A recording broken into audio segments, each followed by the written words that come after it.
We back yet again for another star-studded episode of the panel. I know it's just me and Mars, but obviously the two biggest stars on the panel, and then the backup singers will come here in a second, and we'll be able to make the whole thing happen. But shout out to everybody that's in here. Once again, this show is brought to you by PrizePicks. And if you haven't downloaded the app, go ahead and do that. And in here, just in a little bit, we'll show you exactly what to do with the app. But here we go. I got Chilltown in the building. Big Ox is somewhere running around here. I'm in the background singing. I'm a background singer. Mm-hmm. Mm-hmm. Sure, you're going to have your... I'm just in the background singing. That's all. But y'all, we had a action-packed, action-packed schedule in the NBA last night, so we're not going to waste no time. We're going to get straight into it and talk about the games from last night. There were some young stars that showed out last night. And I want to give these young stars their credit because, as we all know, LeBron's getting older, Steph's getting older, KD's getting older, Paul George is getting older, Kawhi Leonard's we can still show Paul George some love. Can we not show Paul George some love? We can. You hear the caliber of players you said? Kawhi, LeBron, KD, Steph. Like, there's a clear imposter in that group. Draymond Green's getting older. Jimmy Butler's getting older. All right, but y'all get what I'm saying, though. And so I can kind of clearly see the mantle being passed slowly but surely. Chill. You got your kind of past guys that are fading away. Then you got your current guys that are just smack dab in their prime. Jokic, Giannis, Embiid, those guys. Then you got your young stars that are coming along. Your Jalen Greens, Cade Cunninghams, Victor Wembanyama's, Tyler Heroes, Scotty Barnes. I'm sorry, Penn. I should have probably started with him. Anthony Edwards. Your man Hallie. Yep. Can't forget him. Paulo. I mean, we can talk about all the young guys, but I mean, I saw something earlier, and if you think about it, Doc, I'm sorry. Don't leave out Sabonis too. I can't leave out Domantas Sabonis. I'm sorry. No. Franz Wagner. I'm sorry. Can't leave out Franz. Greatness. Yes. Yeah. Don't leave that out. But I was thinking about this because I saw it not too long ago. Ron, I think we got 7 guys: Curry, James, Dame, James, Dame, buckets. Let's see, Paul George, DeMar DeRozan. We got 5 or 6 guys that are 35 years old and older. So in the next 3 to 5 years, these guys are going to be gone. So the question is who's going to take over for these guys? That's what Scotty Barnes is here for. That's what Cade Cunningham is here for. That's what Tyrese Halliburton and Franz Wagner and all of these guys are here for. But I still think the league is in good hands, man, because these young guys, I mean, I watched the game last night. To your point, I watched the game last night, and I'm saying it right here, January 14th, 2025. Amen Thompson is going to be the defensive player of the year at some point. He's going to win it. He's going to be the best defensive player in the game at some point. And I don't think that it's in the next 8 or not. No, I'm talking about with Wemby running around, with Evan Mobley running around. Amen Thompson is going to be the best defensive player in the game. Not the best perimeter defensive player in the game. No. Amen Thompson is going to be the best defensive player in the game. There isn't a young guy that I see in the game that has the traits that he has. I'm just talking about all around. I'm talking about as an athlete. I'm talking about as an instinct player. His ability to recover. I'm watching Ja get downhill, and it was almost like he was setting Ja up. Where Ja threw the ball behind his back, stepped back, and gave himself some space. Amen Thompson allowed him to get that space and recovered and blocked the shot right back in his face. You can't do that unless you're that kind of athlete. And on top of that, being as smart as Amen Thompson is at this age. He doesn't back down from challenges. He's great in the passing lane. His hands stay busy. He stays on the glass. He looks like the kind of defender that's gonna make big plays in big situations. I think he's going to be the defensive player of the year at some point. I don't think he's a good defender. I think he's going to be the best defensive player in the game at some point. Crazy instincts too. And he just got a knack for the ball. like you guys, did you see that play where Ja drove into his chest, created the space, tried to shoot a floater. Amen, you know when somebody bumps you, it's hard to get bumped and then still get off the ground. He gets bumped by Ja. Granted, Ja is smaller than him, but Ja's a fairly strong guy. Bumps him. Amen's going back, is able to gather himself, get off the floor rapidly fast, block the shot, but it wasn't the block that was impressive. It's that he blocked the shot and was able to go get the ball. He almost got like cat-like type of movements. Got off the floor quick, blocked the shot, got on the ground, and somehow ran and got the ball. It was just like, Ron, if you watch it was just strange. It was weird. I'm like, how do you do that? If you watch a great defender over the course of years, the great defenders, Scottie Pippen. I'm gonna talk about perimeter defenders specifically because you know bigs back then, you know, you managed paint, but perimeter defenders, the one thing that set them apart from other great defenders, Joe Dumars, Scottie Pippen, Bruce Bowen, they had a motor, and that motor didn't stop. They stayed running. They stayed on top of things. You never saw them laxed. You never saw them chilling. You always saw them on edge. And that's where that instinct comes from. And Amen Thompson, when I watch him, I just see the sky's the limit because he just looks like a guy that once he really learns how to shoot gaps, once he really learns how to navigate through screens, how to press a guy, when to press a guy, when to step off a guy. And on top of that, as a defender, because one of the things I also learned about great defenders yap too. And what I mean when I say that they yap in certain ways where they give guys shots, then they'll talk them into shots, they'll talk them out of shots. That's a part of defense. Amen Thompson, once he learns the tricks of the trades, this guy's going to be fantastic as a defender. I think we could talk about him if he continues at this rate. I think we could talk about him like the great ones. So, what's good, real talk? What's up with you, Ron? What's How you up, Mars? Hello. I'm good, man. How y'all doing? What's up, Ox? What's up, Chill? Cool. Yep. So we talking about we were giving praise to the young stars, and we're gonna get to the games that happened last night. But Chill had brought up Amen Thompson and how great he is on defense. So now I got a question for you guys, and I'm running a poll. In the next 5 years, rank these defenders. You got Amen Thompson. You obviously got Victor Wembanyama. You got Dyson Daniels. And you got Scotty Barnes. And I want to throw a Soar in there too, but it's like a Soar and Amen are kind of like the same person, but they're not, but they are. So they're not kind of the same person at all. They're completely two different people. Yeah, but you get what I'm saying, though.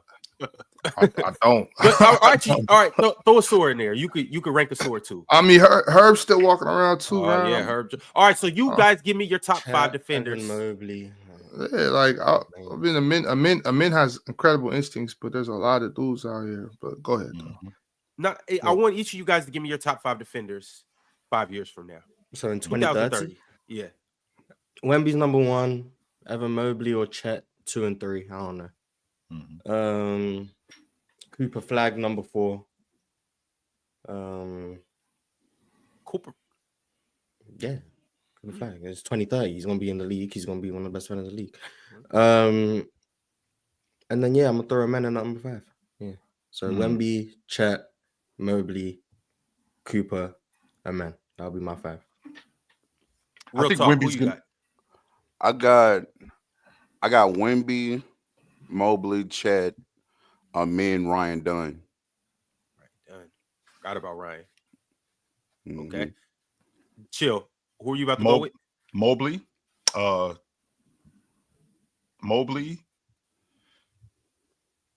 Wemby, Herb, Amen.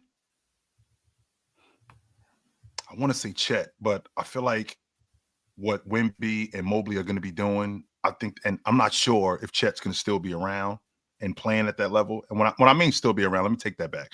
I'm not sure if he's going to be. I'm worried about him. I am. Chill, it's I'm worried okay about to him. say it. He got a glass ass. I'm worried about. I am. I'm worried about Chet. I am, and I'm not sure that he's going to be around like that. I still think he's going to be in the league 5 years from now, but I'm worried that he's going to be around like that. So I'm going to go. I'm going to go Wemby. I'm going to go Mobley. Amen Thompson, Herb Jones. Moss turned me on to him. That goddamn Dyson Daniels, boy, I love him, man. Every time I say that's Alvin Robinson 2.0, I'm gonna say Dyson Daniels. Yeah, I don't see a world I where love Dyson's Dyson not Daniels. top Every 5 time in I 5 years. he just reminds me so much of Alvin Robinson. I love everything about him. I do. Big Ox. I got Mobley, Chet, Wemby, Scotty, Dyson. Scotty who? who? We forgot too. Scotty Barnes. Barnes. Yep. Oh, you didn't let Penn turn you. Okay. All right. Nah. I've been big on Scotty since Florida State. Someone said Alex Sarr in the chat, and I thought that was interesting. I think he's right outside there, Mars. I think he's going to be a great defender. I definitely think he's going to be a top 10 defender, no doubt.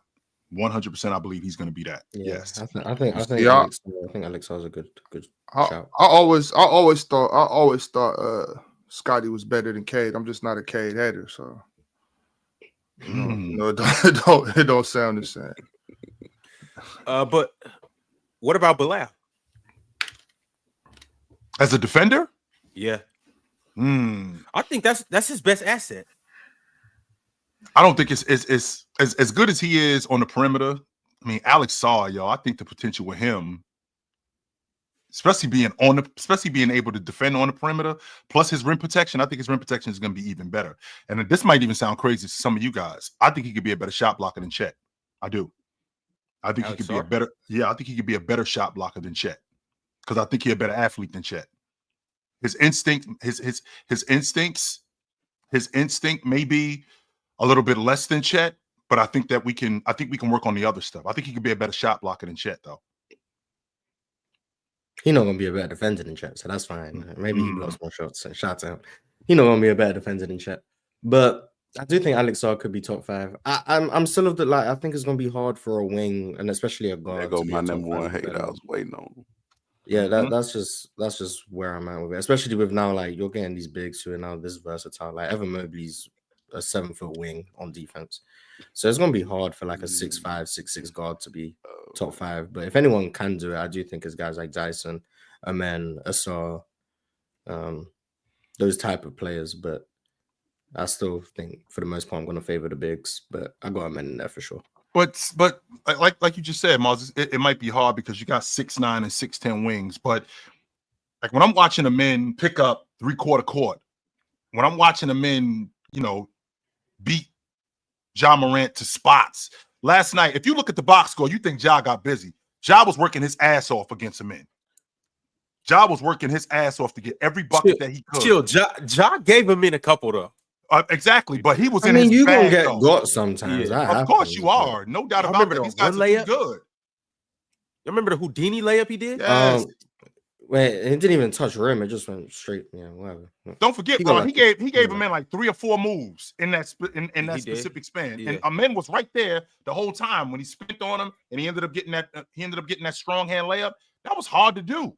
That was really hard to do. And if you got a guy like Amen Thompson, and I actually had this conversation earlier today when we talked about that yesterday's game against Memphis and Houston could possibly be a playoff matchup.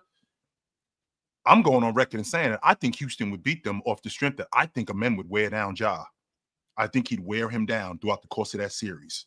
Because if you got guys, and if you got a guy in a series that they depend on that much to score, and you depending on you depending on Ja to score as much as he does, and Amen being the defender that he is, being as physical as he is, being as big as he is, being in the passing lanes, I'm looking at Ja like, yo, it kind of reminds me of Mark Jackson looking around telling these guys, hey, come get this Doberman off me. Please, when you talk about Scottie Pippen, come get this Doberman off me. Because I think I honestly feel like Amen would wear him down throughout the course of the series. Not dominate him, but I do think that when we get late in the series, game 4, game 5, game 6, I think he would wear him down. I could see that. I could see that for sure. I don't think Ja Morant can be your best player for your team to win a championship, especially offensively. Too many holes in his offensive game. Not a good mid-range shooter, not a good 3-ball shooter.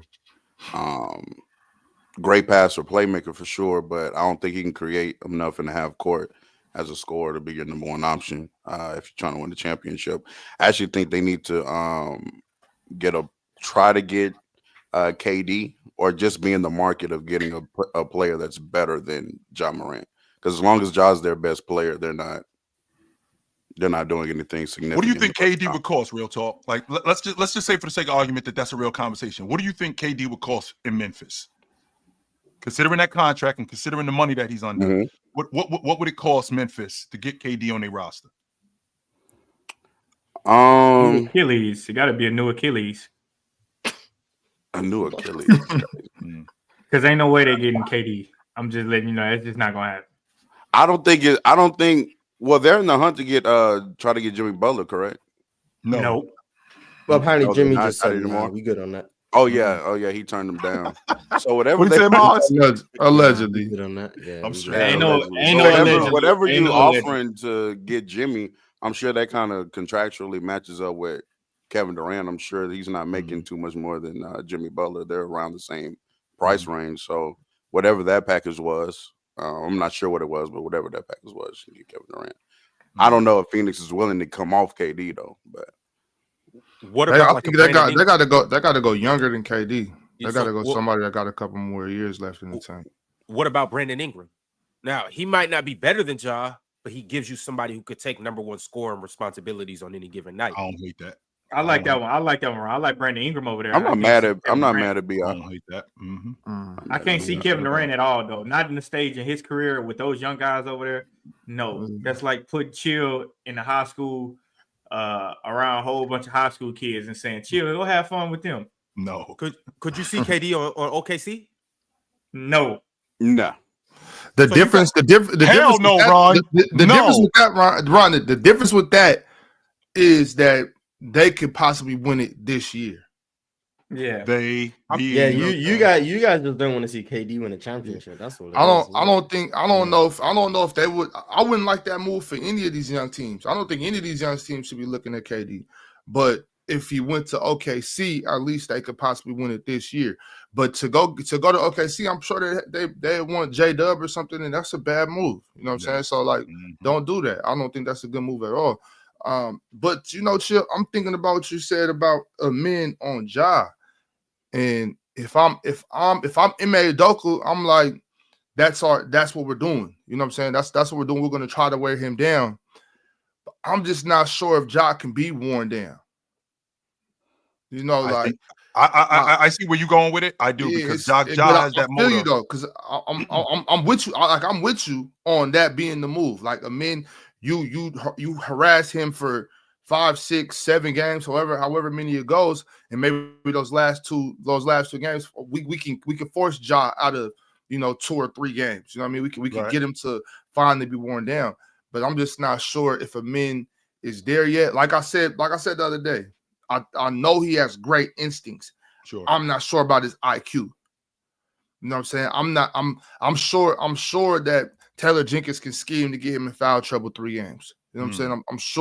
I'm sure that Ja can force him to be over aggressive 3 or 4 games. Just out of just being young, being over anxious, being super tenacious, with the tenacity he plays with. You know what I'm saying? Like a guy that plays defense like that, you can usually trick him into get some head fakes, get off the ground. You know what I mean? He's one of them cats. He one of them cats. One of them cats when you playing, and you could just look at him and be like, jump, and he'll do it. And he gonna get off the ground. Right? But and that's not a knock to him because he's great on that end of the court. But I think so I'm with you that as far as if I'm Ime, let's go that route. But I just don't know. I don't think he has that problem anymore with the jump. That's what I was about to say.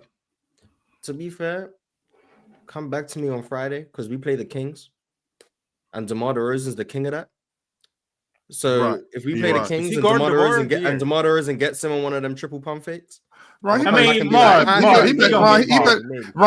keep his ass. I'm gonna wait till Friday. De'Aaron ain't Ja. No, you better go on. DeMar gonna get him like 8 times with that. That's what I'm gonna see. But DeMar get it with everybody. He do it with everybody. You can't make that judgment off DeMar. I remember last year when we played the Bulls, I remember DeMar got him like a couple times in the same game on that. So he does it to everybody. I'm hoping that Amen's learned from that. And if DeMar still gets him on that on Thursday, then I'll come back to Ox and be like, okay, maybe Yeah, he's still a bit too anxious. But even then, it's like, well, that's DeMar. Not many people really right, got exactly. what DeMar got. So right, but so DeMar got the pace to be able to do it. But my thing with Ja is that the way Ja plays, you got to be ahead of him. You know what I'm saying? I can't. Maybe Amen, because he's so explosive, he might be able to rely on that, getting off the ground quick.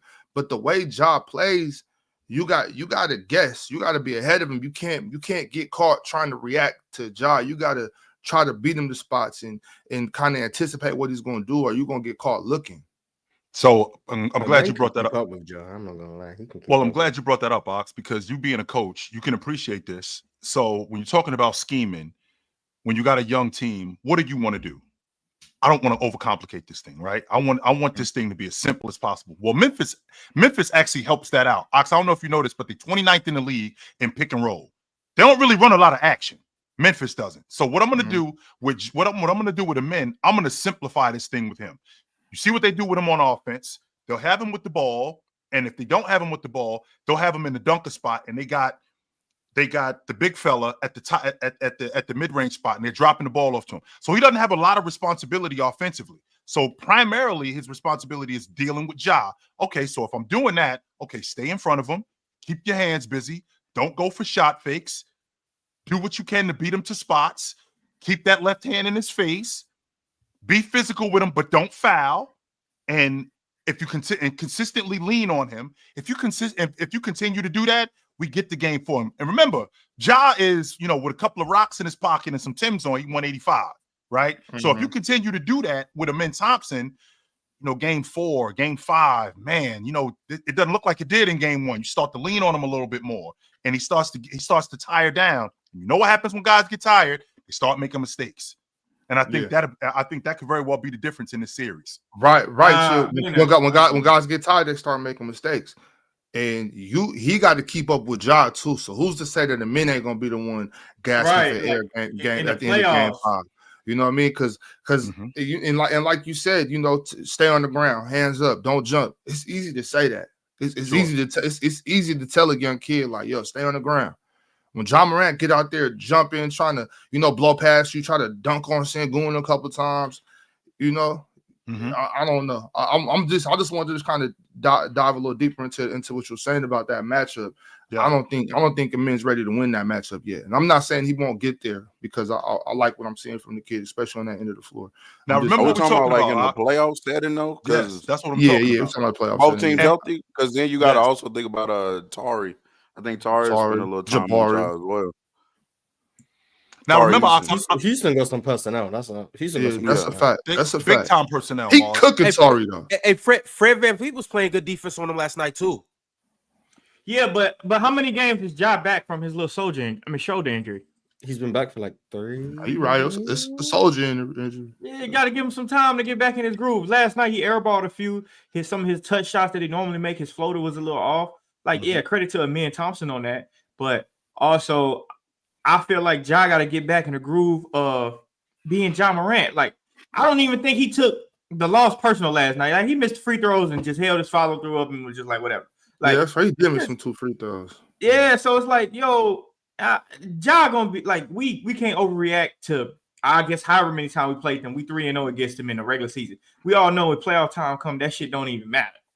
You know what I mean? So let Ja get back in his groove. You can't miss what he missed 2 or 3 weeks with a shoulder injury. Something like that. About a week, I think. About a week. Maybe. I thought it was 2 weeks. I mean, he also made. It's just been a recurring thing. But he missed about a week. He did. He time early in the season. Yeah, but Ja got to get back in his rhythm. He did make a 40-foot 3, but I mean that's bullshit. You know what I mean? They nonsense shots against us. They make nonsense shots. Yeah, I'll be getting mad. They made a nonsense shot. So it's just like, man, we can't take that, and just try to run with it. Although I do think the Rockets got the personnel in the playoffs to guard that, but at the end of the day, it's going to be a defensive battle, but then your best players got to rise to the occasion. Memphis has their star. We know what Ja Morant's going to do. You ain't going to see too many games where you ain't see Jalen Green last night? I did, but I'm just saying, and I want to say shout out to Jalen Green because he had a hell of a game. But also at the same time, playoff Jalen Green, can we see this same matchup between him and Ja? We know Ja, give Ja the benefit of the doubt. We know he's going to win his matchups a lot of times. Mm-hmm. What about Jalen Green? That's all I'm saying. And in case you didn't tap in last night, the Houston Rockets and the Memphis Grizzlies had a barn burner that went down to the wire. These are two young electrifying teams for real. And they showed us why both teams are as high in the rankings as they are. Obviously, the Houston Rockets are now the number 2 seed after beating the Memphis Grizzlies last night. Well, they were before, but they still are the number 2 seed at 26-12. And the Memphis Grizzlies are the number 3 seed in the Western Conference at 25-15. And once again, this was just a good ass game. I got a playoff type of feel from it. Both teams played good defense. The star players rose to the occasion. The Houston Rockets ended up beating the Memphis Grizzlies by a score of 120-118. But a guy who we talk a lot about on the panel, a guy that has unlimited potential, but he's inconsistent, showed us why 2025 has been his year so far. Jalen Green was the best player on the court last night for both teams. He had 42 points, 4 assists, made 5 threes, and really just had his foot on the gas all night last night. And he did it with 72% true shooting percentage from the field. Jalen Green was just on his game last night, chill. 13 for 18, 5 for 6 from 3. Gave you a steal as well. This is the Jalen Green we've been looking for. Well, this was a bit. Well, one of the things I really liked about Jalen Green game last night was that he made good shots. He took good shots, and I feel like he made good shots. I think that was the thing. I feel like I'm lagging. Hold on for a second, guys. Let me. Oh, damn. Yeah, I think this was Jalen Green's best game of his career. I think this is the best game he's had. Obviously, the one that rivals it the closest is the game against OKC last year. But I just think from top to bottom, being able to handle the multitude of coverages that Memphis sent at him, whether that be switching, getting favorable matchups, whether that be blitzing the pick and roll, whether that be playing drop, whatever it is, he was managing to diagnose it, get to what he wanted, getting to the rim consistently, finishing, getting to the line. Getting to the line was crucial for him. I think usually his whistle's not great, so him getting 11 free throws was definitely something that helped him. And he's also become like a really good free throw shooter this year, which is encouraging from where he was. Defensively, I think he's taken massive strides in general, which is once again nice to see. The issue of Jalen is he makes no sense to me. Like, I don't know how else to say it. He makes no sense to me.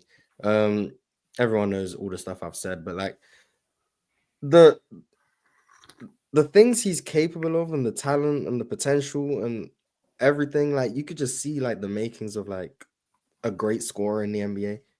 And then it's just inconsistent. And it's like, I think it has to be an IQ thing. And like just the overall, like he's just not as good of a shooter as he should be. But like he's so talented. And it's like you see all the tools and you see how he can be great. And then it's like he's great for 2 weeks and then he's trash for 3 weeks. And it's like, okay, what do we do with this? But it's hard to give up on someone when the talent is this high. So I mean, yeah, Mark, but I've been telling you, I think it's the structure. I think it's the structure of understanding how to get Jalen Green those shots. Like me and Chill was on last night, and I was pointing out some of the shots I thought bad shots that he shouldn't take. Some of the shots when he shoot, I'm like, that's a good shot for Jalen Green. If he can stay consistent at that and realize when it's a bad shot, let's just get into another action. Let's not just say, well, make a miss, Jalen Green. No, let's just get into another action. I think he's so good. Huh? For Jalen Green to be who Jalen Green is supposed to be as good as he's going to be, as good as I think he's going to be, as good as he's supposed to be, he's going to have to take some shots like that. He's going to like, I don't, obviously you don't want him chucking a bunch of bad shots, but he's going to have to take questionable looks. You got to be that level of star, you have to be able to make. Yeah, but Ox, last night he had 42 and the shots that he was making to get those 42s, majority of them was great shots for him. Now some of the ones that he was missing, like the ones he coming off the pick where he holding the ball too long and then he get into a bag, I don't think he needs those shots. Like, he's so athletic. I think he's a better shooter than what it seems like. I just think the quality of his shots need to get a little bit better. I like when he come off that pin down and they give him a little handoff and he don't take no dribble and he just catch and shoot because he's so athletic and he's so fast. Can't nobody contest that. Good shot for him. Good momentum. I like when they in a drop coverage, instead of him taking that pull-up three, he snake it like he do, get to a spot and being able to get to the rim or whatever, rather than just, I'm going to just hit, they drop coverage shot. You breaking that. That's not your game. You know what I mean? That's like DeMar DeRozan doing that every time. Why? Why DeMar would do that every time when I'm not the best three-point shooter? Why not get to my spot? Hey, I'm comfortable. I do think Jalen Green need a floater. That's one thing he doesn't have. He don't have a floater. If he can get comfortable with snaking, get right into that floater position, maybe between 7 and 8 feet, a little pull-up, I think Jalen Green can be the scorer that y'all think he is. Remember, I said I don't care how it looks. I just want it to go in. The shit he doing sometimes, that shit don't go in. That's what be bothering me. But he gets good shots though, Jordan. I think that's the difference. He does, like the stuff that you're talking about. The stuff that you're talking about. I'm on record saying Jalen Green is the king of the $1 million move and the $10 shot. He's the king of that because he'll have a between the leg exchange or with the weak hand 2 dribbles right to the elbow and pull up. That's a good shot for a 6'5" guard. That's a good shot. Even with a guy almost with his hand in his face, but not. He'll raise up over that guy and knock that shot down. That's a good shot for him. But chill, it's levels. It's levels, chill. That's a good shot for Damian Lillard. That's a good shot for Stephen Curry. That's not a bad shot. Y'all saying it's a good. It's not. Yes, if he's not making it on a consistent basis, it's not a good shot for him. But yes, it's not a good shot for him. So when I watched Jalen Green rip through when he's getting crowded, for example, yesterday he got crowded by Desmond Bane. He caught it on the right wing, on the right wing, ripped through, 2 dribble pull up. That's a good shot for him. That is a damn good shot. Now, what's not a good shot is him throwing the ball between his legs 6-7 times like James Harden. That's not his game. Him holding the ball, we get late into the shot clock, and now he's got to take a fall away 22-footer. That's a bad shot. Even though, to Ox's point, yes, I do have to take some bad shots, or maybe not bad shots. I got to take some tough shots in order for me to get better. I won't argue that. No way. But as a 2 guard, a 2 dribble pull up with my weak hand when I'm ripping through, that's anything. And to Ox's point, when Ox told me about Jason Tatum throwing the ball across court with his left hand, that's some basic shit. Guess what, Jordan? Ripping through 2 dribble pull up at the elbow, that's some basic shit for a 2 guard. But chill. All the thing I'm telling you is this. It's basic. But what I'm saying is when they in drop coverage, right? And Jalen Green come downhill and pull that 3. It looks open. It looks like a good shot. On the scale of however many times he do it, however many possessions he do it, if he does not make it consistently, you're right. It's a good shot for Damian Lillard. It's a good shot for Steph Curry. It's a good shot for Jamal Murray, Shai Gilgeous-Alexander.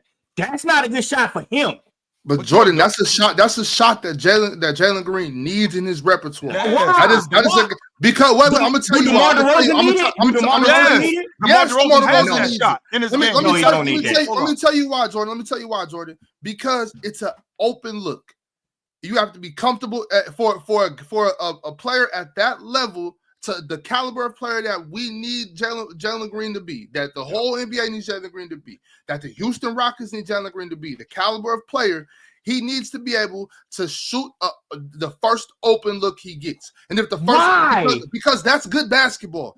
Good basketball good basketball is taking my open looks, but you have to have the skill set to knock down your open looks. He's not just gonna that's just not just gonna come if he doesn't work on it. If you now to your point though, Jordan, as of now, if you're not knocking that shot down, I don't want you just spamming that shot, chucking it. All I'm saying. You got to pull that though. Like I can't. How many times? However, whatever's reasonable. It's a game-to-game basis. The Rockets can't waste possession. If I come off a pick like that, and nobody's in front of me, and I'm within a decent range of the 3-point line, you gotta shoot that. I'm yelling at you like, yo, shoot the ball. You wide open. Now, I don't. If somebody's up, why not snake it like he was doing it last night, though? Why not snake it and get it like he was doing it last night? Because if you have to have the skill set to knock down your first. You have to And have he the also skill has set the- to knock down your first open look. Jordan, we was talking about that. Take that out of We his game, was talking about I that. didn't say Jordan. take it out of his game. I'm saying we've been talking about this though. You are just like me as far as we advocate for that mid-range pull-up. If it's an open look, shoot it. But that doesn't mean I don't want you to shoot your open threes. You got to be able to shoot your open looks. I feel like you have to be comfortable everywhere on the basketball court when you have the ball. And if you're at the 3-point line and nobody's guarding you, I need you to shoot that. But hold on, I don't care who you are. I need you to shoot that. But I'm not saying take that out of his game completely. I'm not saying that. I'm saying Jalen Green needs more of a feel. Like, I think a lot of times in the game, I mean, Mars could probably know, he taking that drop coverage 3 too many times in the game, bro. And it's just Jordan, he was getting to that snake last night, right? Yeah, he looked a little more composed last night, right? 42. He looked in rhythm, right? Correct. Can we let the kid get comfortable? He just got the goddamn car. Did he get used to how to drive the car? But Ron, that's what I'm saying. Don't know how to drive a stick shift. Can he learn how to drive a stick shift? Ron, that's what I'm saying. I'm saying he don't need to driving go-karts. He been on Grand Theft Auto. I'm saying he don't need to get comfortable shooting that 3. Can he please learn how to can he learn the rules of the road? Ron, me and you are agreeing. I'm saying he don't need to get comfortable shooting that pull-up 3 because it looks like he does. Jordan, he does. Jordan, part of my game, Jordan. I'm gonna tell you. I'm gonna tell you why he needs to shoot that as well as snake and do all the other things. Guard in the NBA. I think he can snake better. The main reason, and chill, even the James Harden shit. I don't like that, but he still needs to learn how to do that too. And this is the only reason why. Unless the men just excels offensively, unless you guys are going to keep Fred VanVleet, unless Reed Shepherd is going to get the ball, hold on, right quick, Jordan.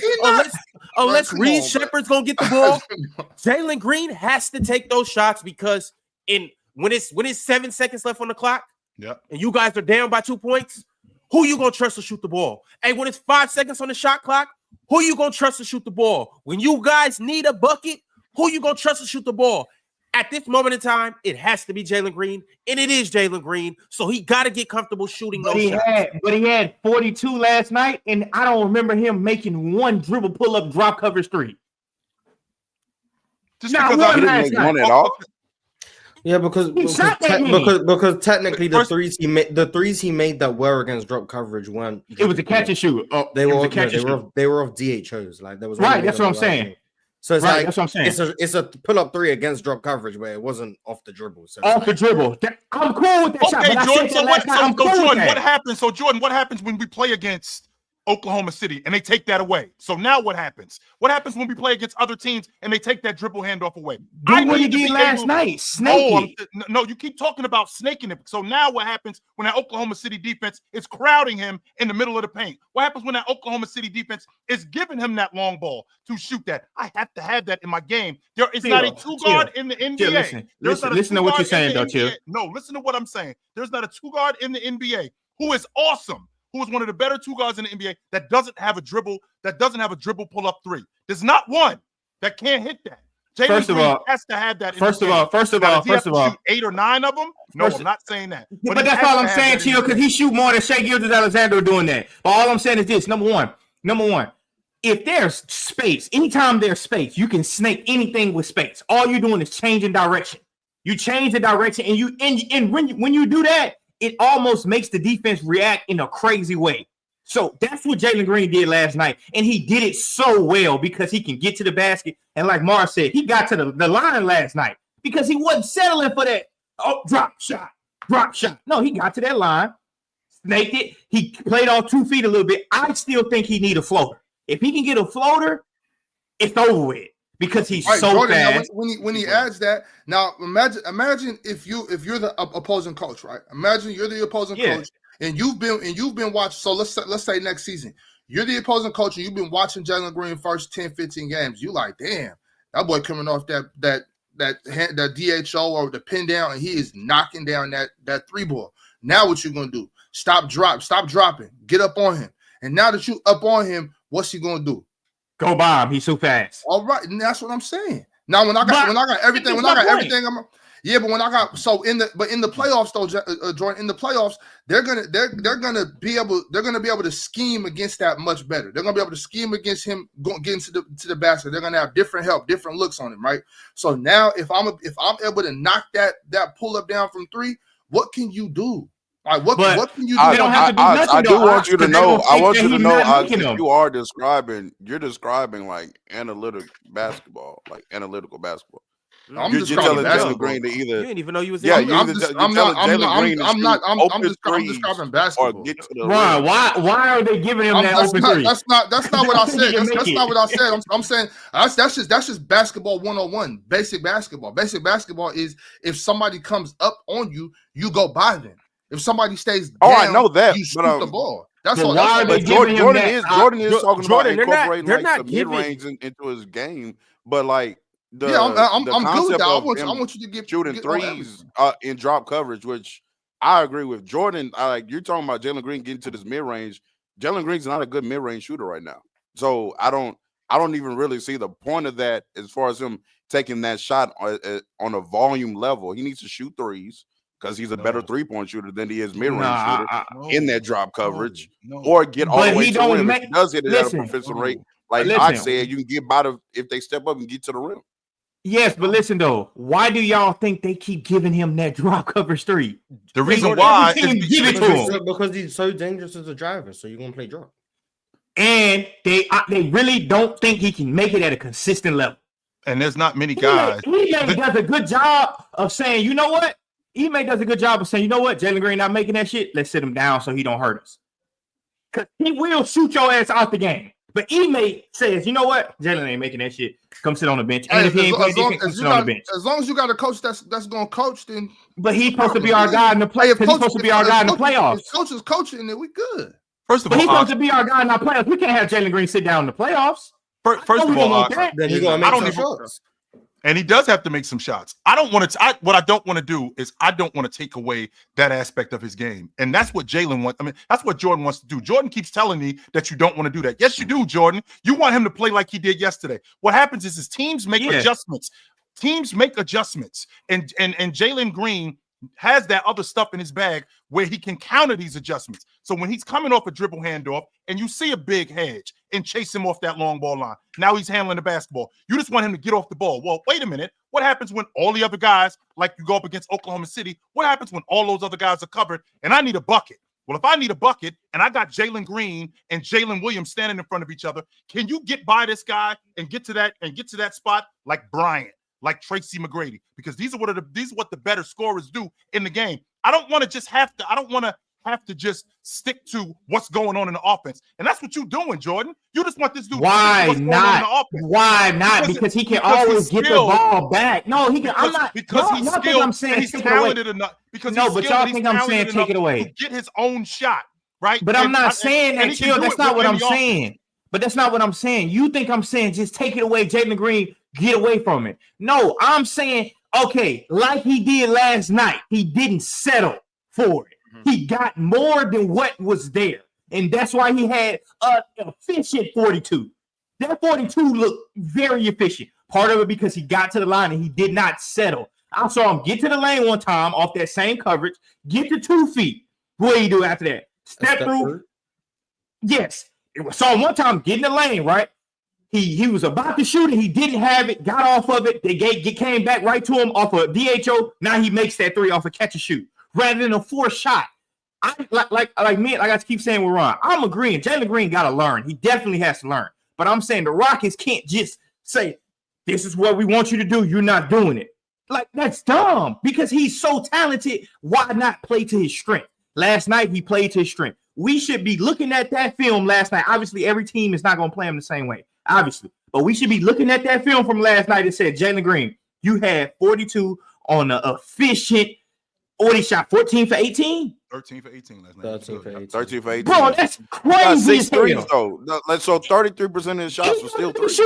He usually be shooting what? 9?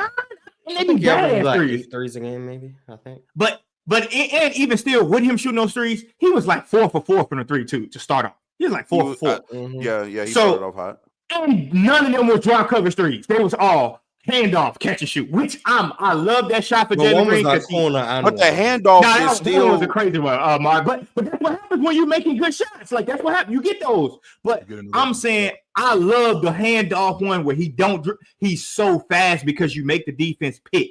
You make them pick like, is he gonna get this handoff and go to the basket, or he just gonna catch and just you shoot it off the dime? And he's so fast, he jumps so high, and if he can get his release, those shots is fine. But when it's not there, why not press? Jordan, swing, go back into another handoff. And I can appreciate that logic, Jordan. I just don't want to take away from a lot of aspects of his game, which is his athleticism. And if you continue to coach him as the athlete, right? I can appreciate the offense where, okay, we got DHOs, we got cross action. And also what you also left out, a lot of the stuff that he got a lot of stuff in transition too. Let's not forget that. The athlete that he is, they were running last night, and he got a lot of stuff in transition. So we want to speed the game up playing with Jalen Green.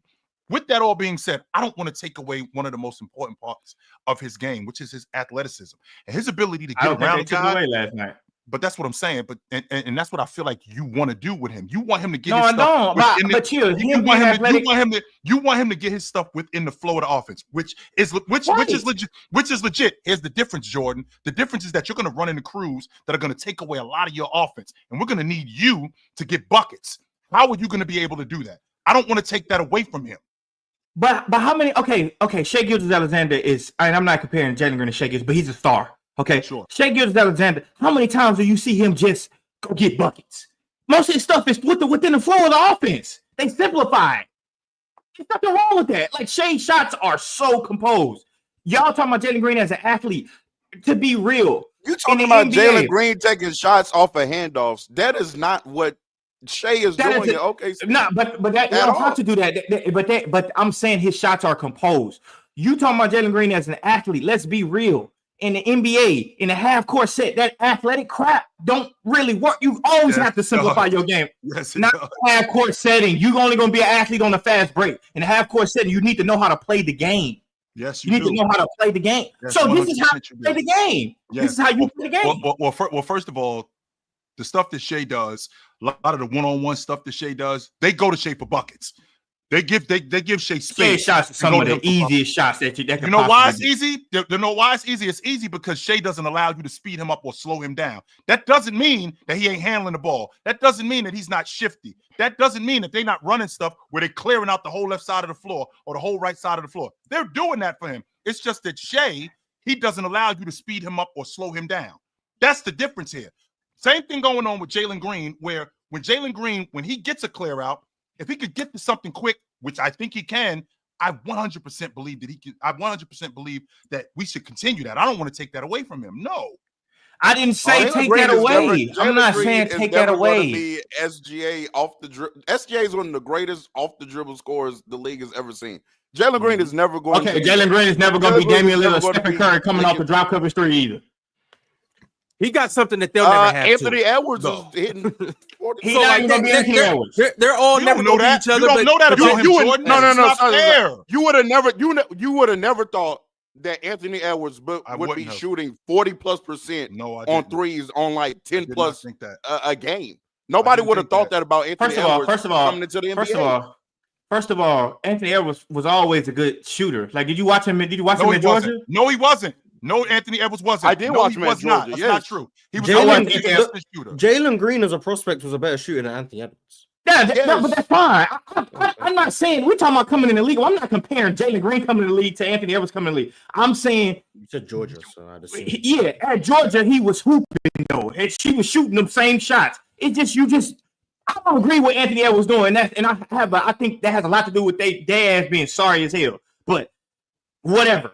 I'm still saying that I don't think what y'all think Jalen Green can be off the dribble is like what I'm saying. What y'all think I'm saying about him being Shai. I'm not saying he can be Shai. All I'm saying is simplify his game, get him patented shots that works for him. Watch that. But Jordan isn't shooting the three in drop coverage the simple shot. No, that's a tough shot. Why do you think he's wide open? If he's coming off the screen and the ball is drop, the easy shot is to shoot the pull-up three. You think it's an easy shot until you miss it.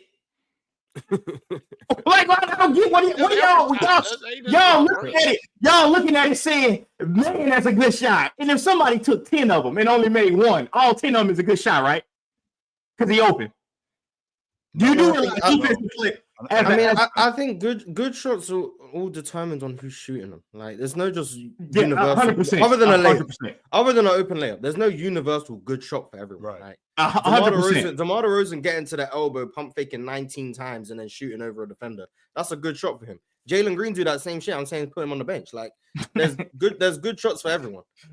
For me, I think the good shots for Jalen are when he's able to get into the teeth of the defense, he's able to finish. When he's able to get to the line, of course. I would like to see him do that a lot more. Open catch and shoot threes are good shots for Jalen. And then I also think those step backs when like he's going left or right are like still. I have no problem with that too because he creates so much pressure. I think the drop coverage threes, I think in moderation they're good. Early on in the season he was taking like 12 a game. I think that was because that was a conscious decision, I think, by the Rockets to say this is the looks we want. And I think maybe they probably went a bit too far in the wrong direction in terms of what he was doing. But I think drop coverage threes are fine. Threes off of movement like the DHOs and stuff, which is why I think Steven Adams is a good partner for him.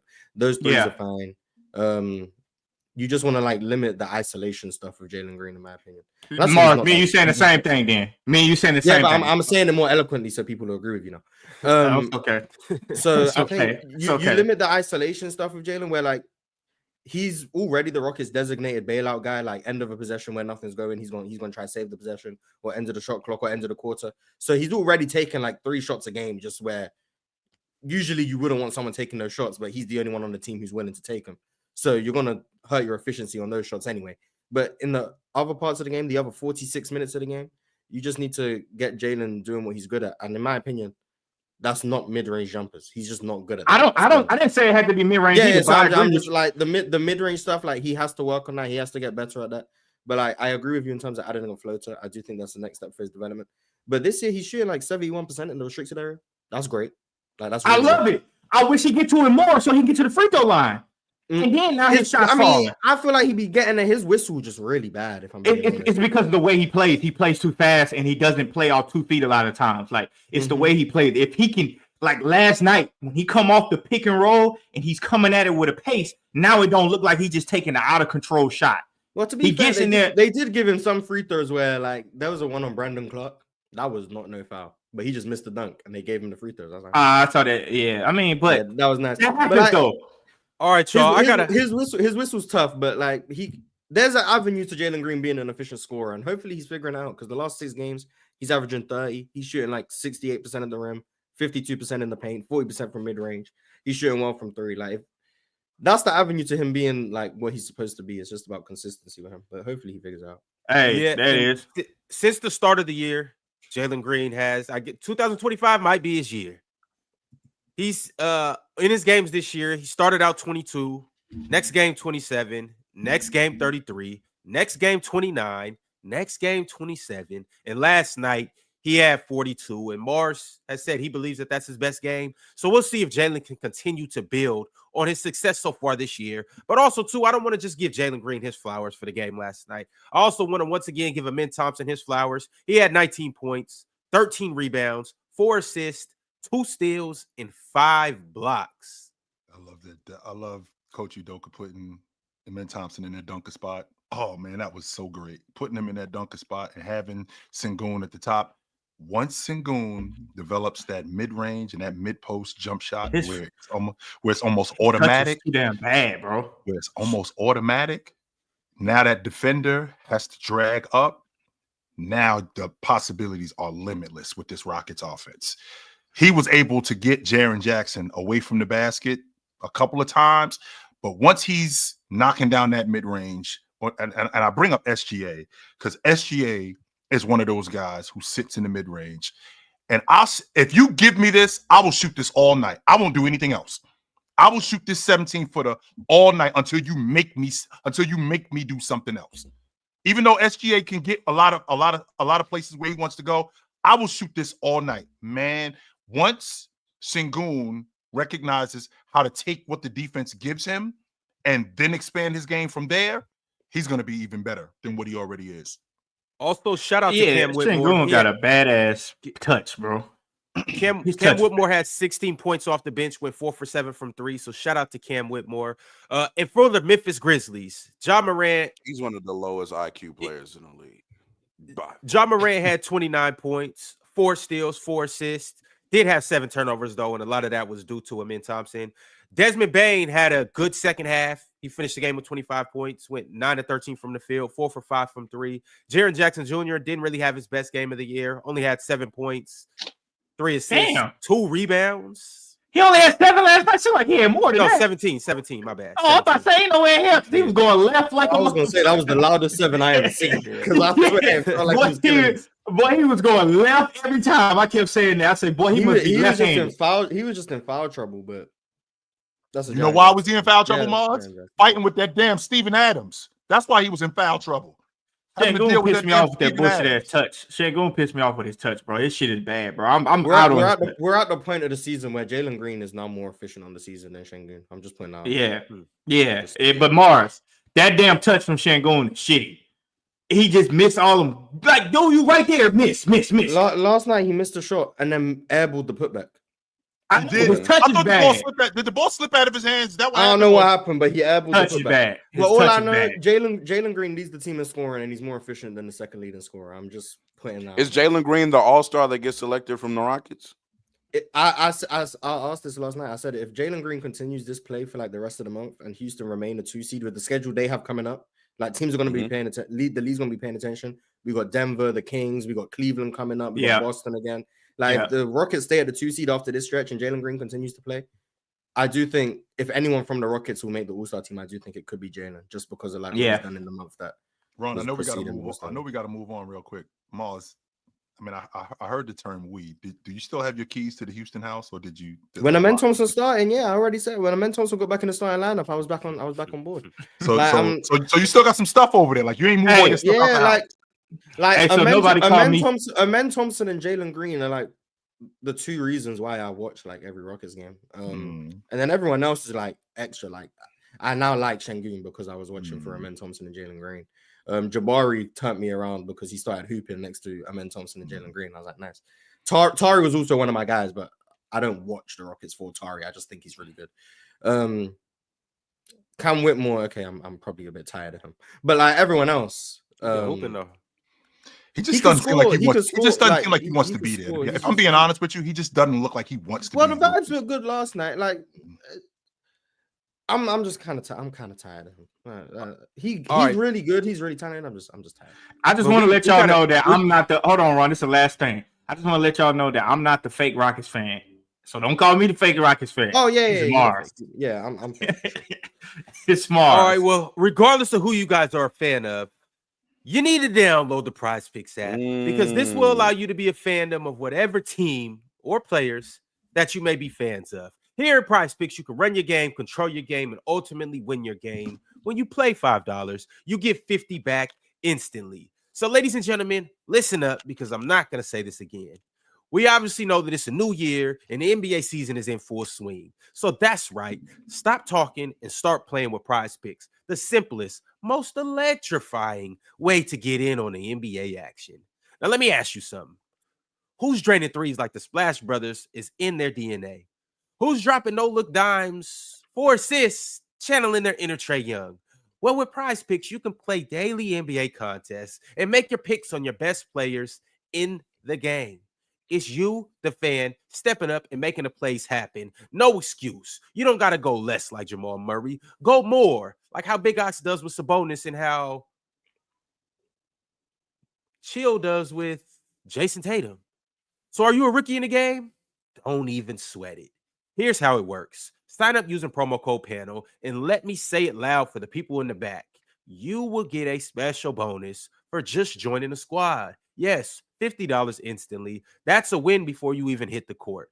Every single day on the show, me and the guys, we're going to make our picks and let you guys know who's dominating the scoring projections, who's dominating the rebounding projections, who's dominating the steals and blocks projections, and who's going lower on the PRA. Lester. All right, so it's game time every time with PrizePicks. Let's get into it. It's time to do it right now. We about to show you guys how it's done. Who wants to go first? Because I know what I'm doing. You said who go first? The Yeah, Nuggets play tonight. I know exactly what I'm doing. Oh, yes, they do. Yes, in fact, they do. Where's Jamal Murray? Okay. Nah. Well, look at Russ right here. Where's Russ? Okay. Exactly. Oh, they play Dallas again? Can you type in Westbrook? Because those aren't what I want. Now, typically, I know we play the Nuggets off a back-to-back. Okay. Typically, I go PRA, but can I just get points and assists? What that looking like? Yeah. You want this? Yeah, I'll take that more. No. Stop playing. So if you think you're going to get more than 21 and a half, why can't he get more than 26 and a half PRA? Well, see, if I go to PRA, I got to do the demon. What is the demon? Oh.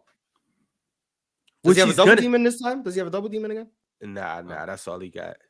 Oh, okay. Yeah, but that's that. Russ gonna cook. Next. Let me look at today's games real quick. By the way, you all lost last night. You lost too. Yeah, but I won. I won deep down. Jalen Green played well and the Rockets won. So like the picks may have missed, but like I'm not mad about it. So I play for the love of the game. I told you I play for the love of the game. I'm talking about we went 0 for 6 last night. Wemby was on his way. Hey, Wemby was on his way. But I knew I was wrong. I knew I was wrong when I made my pick. I kept saying just take Zubac over on the rebounds. Take Zubac over on the PRA. Yeah, I think he had a 2020 game, right? Yeah, I just didn't do it. But it's all right. I got the matches tonight, so it's good. Who's next? I'm gonna go with who am I gonna go with? What's Shaden Sharp at for today? Let's see. We will say Sharp FC, sir. Mr. Sharp. 21 and a half. What's the demon? Come on, Mars. You know what to do. Less is crazy. Oh my god. Field goals made? Less. I think Shaden can make 8 shots. Damn, dominance. Damn, there's no DeMontis PRA for you, Ox. That's tough. I'm gonna go with the 8 field goals made for Shaden. Got more? Yeah. I didn't even read that fact. I was doing something. What did it say? Just go back to DeMontis PRA got removed since you selected it, is what I said. It's right here. So I guess they changed it. I don't know what it was out before, but they probably was mad that you too scared to take the demon. Oh, we not playing tonight? Might not be. Damn, he's soft. Crazy. I mean, well, you know what that means. If he's not playing, then who ain't playing? Sabonis. So you saying I should take Giannis? Yes. They got Giannis at like 50. That's reasonable. No Sabonis. Who's gonna be guarding? I'm not taking that, bro. Trey Lyles. So I'm taking that.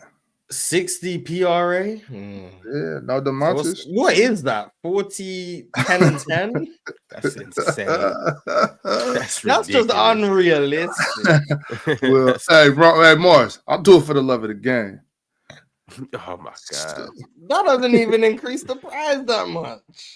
All right, well, give me Russ on the demon then, since we're just I need to get off Shaden Sharp, then I need the Shaden Sharp demon points. Nah. Just keep it what it's at. Keep it what it's at. Wait, can you see if Ben Simmons is there real quick so I can change him with Shaden Sharp? Yeah, there we go. What's the demon points? I got no demon points. I mean, he could get 8.5. Yeah, let me get 9 points, please. Let me get 9 points. You can take up Shaden. All right. Sorry, Shaden, but Ben Simmons FC prevails. Yeah. Come on, Ben. Yeah. All right, Chill. What you got for us, last but not least? Can I see that Oklahoma City Philly game? No Joel again. So of course. Mm-hmm. So who you want? I'm starting to give up on the healthy postseason for Joel. I'm starting to give up. What's the line on Shea? Well, I tell you, the Sixers are about to get mopped tonight. No, I believe in Paul George. I'm looking at 2 of them. What's the line on Shea? What that is? Yeah, what is that, Ron? 37. You meant to know. You the one to. It's a 37 and a half. Oh, that's a Taco Tuesday pick. Ox, No, zoom hold into on, that. hold on. No, hold on. Oh yeah, it Ron. is Taco Tuesday. It's still pick. You gonna try to take off Russ and take Shea. Zoom I in. do Let's like see the Taco Tuesday. So, in case y'all don't know, obviously Tuesdays are for tacos, and tacos are the best thing that you can get. Or prize picks during Tuesday. So when you're going through the app and you're looking for the best player projections and all of that good stuff, keep your eyes peeled for that little taco sign right there and make sure you grab it before somebody greedy like Chill gets it before you. I'm gonna go more. I'd hope so. It's 37 and a half. You Yep. can damn near score that. Yeah, I'm gonna go. I got Shea frying Philly today. I Well, don't to have be him. fair, the game might be over so quick he might not play that much. No, I got him frying him. Oops. Oh, government. Okay, we good. We good. Damn. Yeah, now What you mean, oops? Ron exposing. Oh God man. How? What you want Bears? How? We up here with family. What you worried about? Yeah. It's okay. It's okay that the people know we went 0 for 6 yesterday. But don't hide. Be true to yourself. It's real over You here. added the Shay? Yeah, I got Shay. Hold on, I gotta check something though, because I just gotta be sure. It's not like DeMontis to miss games. You know what I'm saying? Like, what's going on here? All right. So yeah. Oh, Zach LaVine. I'm also LaVine FC. Oh damn. All right. I mean, if you guys are all in congruence, we can add a Zach LaVine more on here if y'all really want to. We don't need to, man. We gonna win 390 tonight. I can feel it. I know Ben Simmons gonna score 9 points. At least. I'm All right, feeling well, a cool 26 tonight from Ben.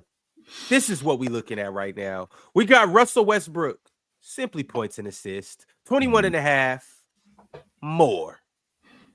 Giannis Antetokounmpo, 59.5 PRA, demon pick, more. Benjamin Simmons, 8.5 points. Let's do it, Ben. We need 5 layups, buddy. 5 layups. SGA, a Taco Tuesday pick. His PRA normally would be 42.5, but PrizePicks is throwing us a nice little alley-oop for 37.5. And we're gonna take that. And 20 gets us 390. Let's go ahead and make it happen. Send that through. Bada boom, bada bam, bada bing. It's easy as that. All right, Chad, if you're looking for some actual good picks, you can take Jared Allen, first half PRA. That's a green machine. DeMontis Sabonis, if he's on their first half PRA, green machine. Yeah, hey, Ron, if DeMontis end up playing, bro, this pick for Giannis don't count. If you really want to hit, it's Ben Simmons points for sure. If you really want to hit, he'll never let you down. Penn wanted me to let you guys know that to make sure that we talked about Scotty because he balled out last night as well. So there you go. Is Penn going to acknowledge that Cade just balled out in Madison Square Garden? He acknowledged it, but like he was good in the second half. That's what he said. Oh, so he won't acknowledge Cade had a good game and be like, oh, he had a good second half. Yeah, that's what he'll do. That's cool. Shout out to Cade though. Is he next? Yeah, no, we about to get to that. But before we do, I just want to shout out our Hall of Famers, Tracy Steele, Kendall Daniels, Multi-Kenny, Cobra Son of Raditz. I want to shout out everybody that's liked the video and everybody that doesn't like the video. I hope the device that you're watching the video on dies. We got a couple super chats right quick, so let me read these. Gandhi KV2 said Amen is the next Magic Johnson. With defense and elite athleticism, yeah, facts. Where have I heard this before? From someone with elite ball knowledge. That's what you had. Gandhi KV2 also said, I'm sorry, but right now in 2025, Ja is winning that matchup against Amen. So he lost his mind. No, man. Hunter sent through the super chat. Hunter said, glad I never bought Dennis Schroeder stock. Otherwise, I'd be on the side of the road begging for money. When are we gonna have? But Mars, you brought up a couple of days ago about the Curry logic. Like, what's the eviction notice is already on the door with the Golden State Warriors. Like, when are we starting to move the furniture out? Like, what are we doing here? Like, what are we waiting on with this crew? I have no idea what's going on. The eviction notice is already on the door. The we haven't seen these guys in months. They've been behind. Like, what are we doing? What are we doing with this Golden State Warrior team? I don't know if it's an eviction notice, Jill. It might be a 3-day pay quit, but absolutely not. They probably believe if they make the playoffs, they can still beat anyone. That's probably what they believe, but they're wrong. Like, every time I watch the Warriors, they suck. They are not. But that is not a good basketball team. Steph Curry don't even believe that. Yeah, I think Steph's looking at this team and just knows it's cooked. Like, team's trash. It's not very good. Oh my god. And I bought the Buddy Hield stock. Where are the people in the chat who, after 7 games, were telling me, what about Buddy Hield now, Mars? What are you going to say about Buddy Hield now, Mars? He right there above you, Mars. We did a whole show about it. In months. We did a whole show. The first 7 games of the season, when Buddy Hield was averaging like 20, he was shooting 51% from 3. The whole chat, Mars, you said Buddy Hield's trash. You said Buddy Hield doesn't do this. And I'm just there like, just wait. Just wait. You're going to see it. Just wait. It's been crickets. Where have they been? Where have you guys been? When I told you this Buddy Hield guy sucks. But you was like, nah, 7 games. Where are you? I haven't heard a word from anyone. But wait, Mars. But wait. I just got to throw this out there though, because it is basketball. Now, if Buddy Hield has a hot streak, how jam-packed the West is, it don't take nothing but a minute for them to be right back in it. Yeah, that's fine. I mean, why not? Chill. He can shoot the ball. Are we gonna act like Buddy Hield can't shoot the ball? I'm not saying he's a good basketball player. You've never once heard me say Buddy Hield's a good basketball player, but he can shoot the hell out the ball. Yeah.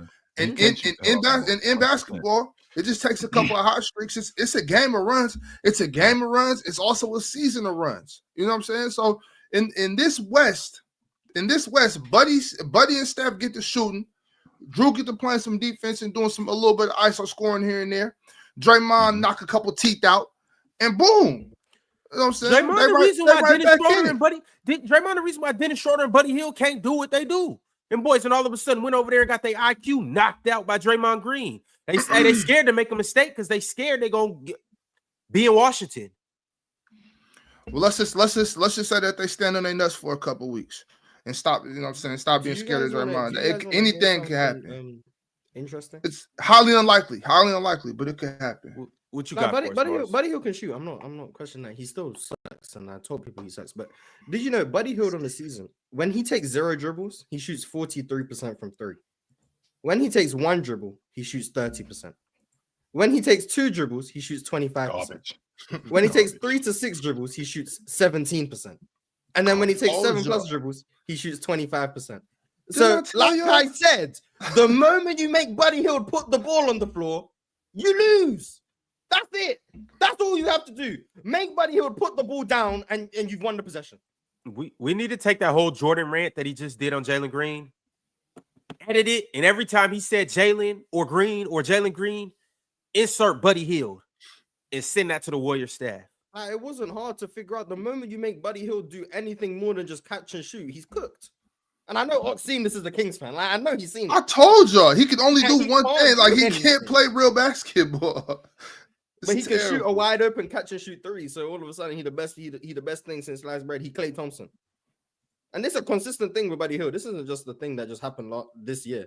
Last year, 42% on 0 dribbles. 1 dribble, 33%. 2 dribbles, 20%.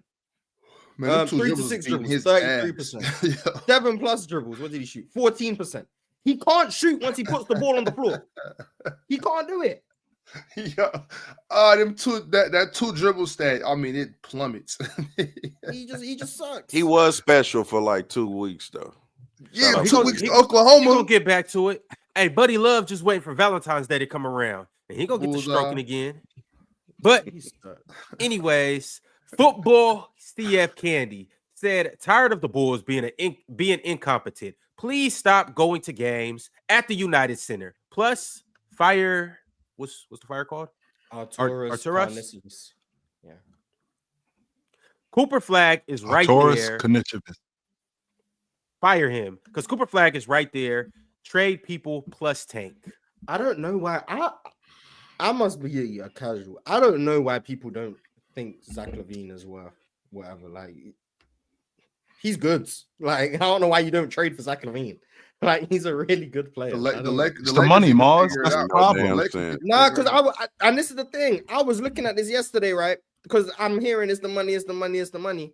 And then I looked at the players who are making similar money to Zach LaVine, and I don't think he's getting overpaid.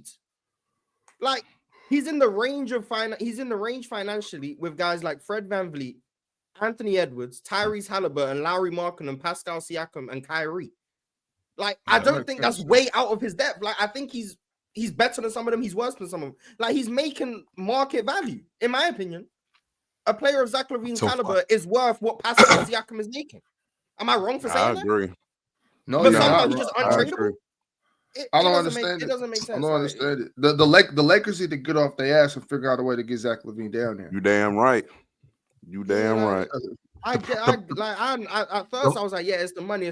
But then I was like, let me just actually look at the people making what Zach LaVine's making, so I can just look at it relative to like those contracts. He's better than half of them. Like, he's making the same money as Luka Doncic. Okay, he's not Luka, but I think it's fair to say Luka's probably underpaid for how good he is. So, sure, he's not as good as Luka. He's not as good as Trae Young. That's fine. He's better than Fred VanVleet. He's better than Lauri Markkanen. He's better than Pascal Siakam. He may not be better than Kyrie. That's fine. He's not better than Kyrie. That's cool. But I think they're in a similar realm, like somewhat similar.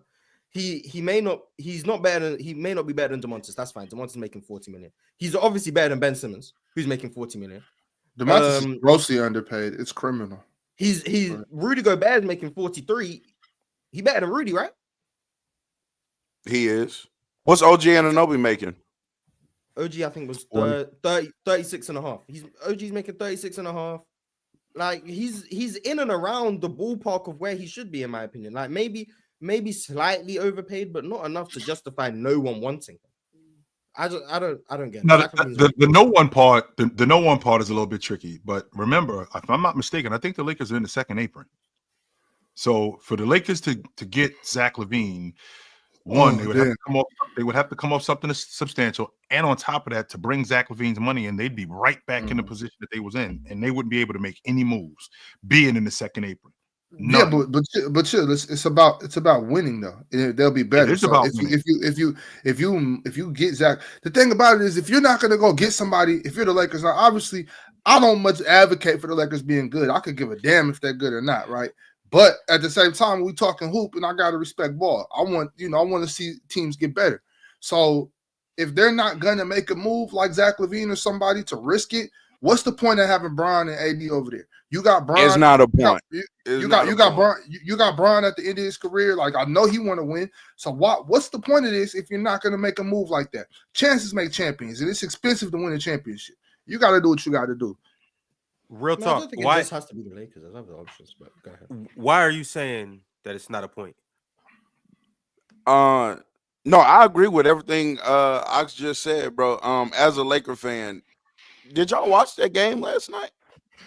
Every time I hear somebody say the Lakers have to give up all of this to get such and such, who is all of this? Gabe Vincent? Who is all of this? Rui Hachimura? Who is all like? Who are these players y'all are talking about? Is all of this? These players aren't good, bro. I think you guys have like the Lakers roster. I think you guys have like good. 3 guys who I wouldn't want to lose. I know 2 of them are LeBron and AD. Exactly. I'm low key starting to put, bro. Austin can't guard nobody on the panel, let alone an NBA player. He for sure can't. Rui can't guard. Austin can't guard. Jackson Hayes fouls every time he's on the court. Cam Reddish is getting minutes on our team. This is lost year in the league, by the way. Cam Reddish is done. He's not. Like, these players are not good, bro.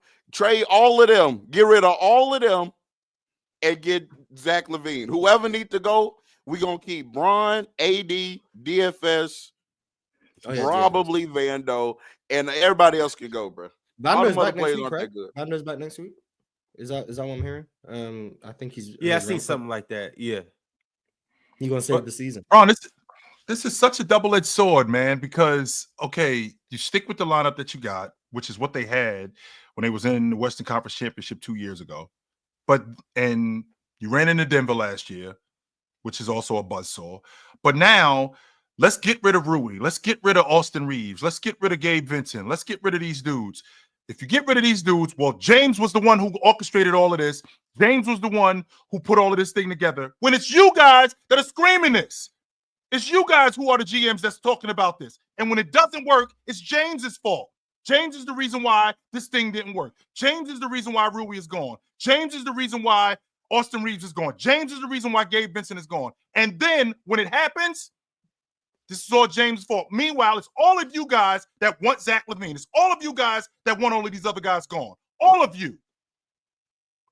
Look, to be fair, heavy is the head that wears the crown. I don't give a damn. If LeBron said no to Zach LaVine, they wouldn't get Zach LaVine. So, if LeBron said no to the Lakers getting Zach LaVine, the Lakers wouldn't get Zach LaVine. So, yes, it would be partially on LeBron because same way Steph Curry has that same luxury with the Warriors. Those teams don't make moves without consulting LeBron James, Anthony Davis, Steph Curry. Consulting with a guy. So when they make those moves, that means they don't do everything that he says because he wanted Malik Monk to stay. I never said they do everything they said. I said they consult him before they make those type of moves. So no. If they go to get Zach LaVine and LeBron says, "Nah, I don't want Zach LaVine," they wouldn't get Zach LaVine. They just wouldn't do that. Yeah, he might ask. I'm hoping Bron wouldn't do that. When he says no, they're not going to do it. I'm hoping for Bron's sake and for the Lakers' sake that he wouldn't do that because they need Zach LaVine. They need Zach LaVine desperately. They need a lot of things. Zach LaVine ain't just going to win them a championship. For real, I really hope they trade for Zach LaVine. I do. And the reason why I hope they trade for Zach LaVine, because if they trade for Zach LaVine, who has shown me nothing that he contributes to winning. He's a great player. I'm not going to argue. You not watching, Jim? I am watching. He's a bucket getter. So what? How many bucket getters we got? That contributes to winning on the team. On the team that needs Zach LaVine. On the team that needs bucket getters. A bucket getter contributes to winning. And Zach LaVine, who was also a bucket getter when he was in Chicago playing with the Bulls when they were in the playoffs, that didn't help them at all. At all. That didn't help them. And he's been there for how long? Anthony Davis went over there. So now he's going to get with James. And with him getting with James, him being the bucket getter, he's going to be the difference in them being able to get pushed over the top. And when it doesn't happen, this is James's fault. This is all James's fault. Chill. Chill. Wait. You don't think a five of Reeves, LaVine, DFS, Bron, and AD can match up with most teams in the playoffs? I think the problem that you have in real talk is that you ran into Denver these last couple of years. That's the problem. I think that the crew that you got, the problem that you have is you ran into Denver. That's it. I think it's more than anything. You saying we can beat these? What other teams in the West are we beating with this current roster? Well, let me ask you we don't play Denver. Let me ask you this question, real talk. Who has bounced you guys in the last 2 years? You beat Memphis. You beat the Warriors, the defending world champs. Who else have you seen outside of Denver? We don't know. The 2023 Lakers are not the 2025 Lakers. So what they're not. 2 seasons ago, that was because they had the best defense in the league. This defense sucks. So it's not the same team. So the idea that they beat these teams and they only lost to Denver. I didn't say that they beat them. What I'm saying is technically it's true. Yes, they've only lost to Denver in the last 2 postseasons. Yes. But the teams in which they had in the postseason 2 seasons ago and the team in which they have now are not the same team. The team in 2023, yeah, sure, they could compete. They would get smoked by OKC and they would get smoked probably by the Nuggets as well. But they could compete against the rest of the West. Sure, they don't have that team anymore. And the idea that Zach LaVine doesn't contribute to winning, I think, is just disgusting. I don't know a world in which a hyper efficient on-ball / off-ball scorer who is elite in transition, elite as a shooter, and can create his own shot isn't a high contributor for winning and success. That's like the mold of efficient offense right there. Like maybe it is, Mars. Maybe it is, but maybe it is. If he gets on this Laker team, playing with James, the ball dominant guy that he is, the offense runs through Anthony Davis, being the box player, and the pick and pop guy that he is. So now you're going to take the ball out of, because Austin Reeves is gone. By He the way, doesn't need the ball in his hands though. You can So run how the does he? same How sets does he you get? run- you can run the same sets you run for Dalton for Zach LaVine. But the difference is now he can drive a closeout and actually get all the way to the rim. He can also shoot the three better than Dalton can. Then if you want to put him in an on-ball role, you can run him in a pick and roll with AD. He can find AD in the pocket. Like he just offers more I have utility. not It's seen Zach LaVine being that good as a short roll drop passing guy. I've not seen him that. I don't think he has to be that good though. That's the only pass he He's a makes for bucket Vucevic. getter. That's But I don't think he. I don't even think he has to be that good though. He's a Jalen Green passer. That's the only pass he makes. Yeah. I don't think he has to be that good for what Mars is saying. I would You're not bringing him over there to pass anyways. That's what you got. exactly. Austin Reeves, Yeah, Braun, but he can do it. Like you AD just add an extra utility. Like he's not going. Yeah, if it's there, he can do it. He's not going to be Lonzo. He's not going to run offense for you. Yeah. But if you run like an empty side pick and roll, he's going to find AD in the pocket. That's what he does. Like, that's like I said, that's the only pass he can make in pick and roll. That's the only way he finds Vucevic. Like he can make that pass. Then he can also get to the rim and finish with the best of them. He's a very good mid-range shooter. He's elite from three, off the catch, off. I'm not arguing his buckets. I'm not arguing that. That's I'm giving you major utility in every facet. I think you're downplaying the buckets though. Can I give you some numbers right quick? Zach LaVine on the year. I'm listening. Would you believe me if I told you he had more 30-point games than these guys? Donovan Mitchell, LeBron James, James Harden, Ja Morant, Damian Lillard, Steph Curry, Luka Doncic. Damn, the Lakers can't use that? Kevin Durant. But chill. Wait. I just gave you all those guys, right? I'm going to say their names again. Donovan Mitchell, LeBron, James Harden, Ja Morant, Dame, Steph, Luka, and KD. But you know what's funny? He doesn't just have more 30-point games than them individually. He has more 30-point games than all of them combined. This year. It's an interesting. Somebody need to lead the Lakers in scoring too. Yeah, I was about to say somebody got to lead the Lakers in scoring too. Chill. Do you not realize that last night LeBron James had almost just as many turnovers as shot attempts? And you're telling me that we don't need anybody that can get buckets? LeBron James is not the LeBron of old at all. We need a very reliable second, sometimes first option. That is Zach LaVine. Why would he be the second option though? He's gonna be the first option for them. He might be, but we Anthony Davis not exist. Are you kidding me? No, we're not doing that. No, we're not doing that. I said sometimes. Jordan, hold on, real talk. Jordan, don't do that. It's AD, Jordan. Don't do that. I would do that shit because AD. Why are you doing that?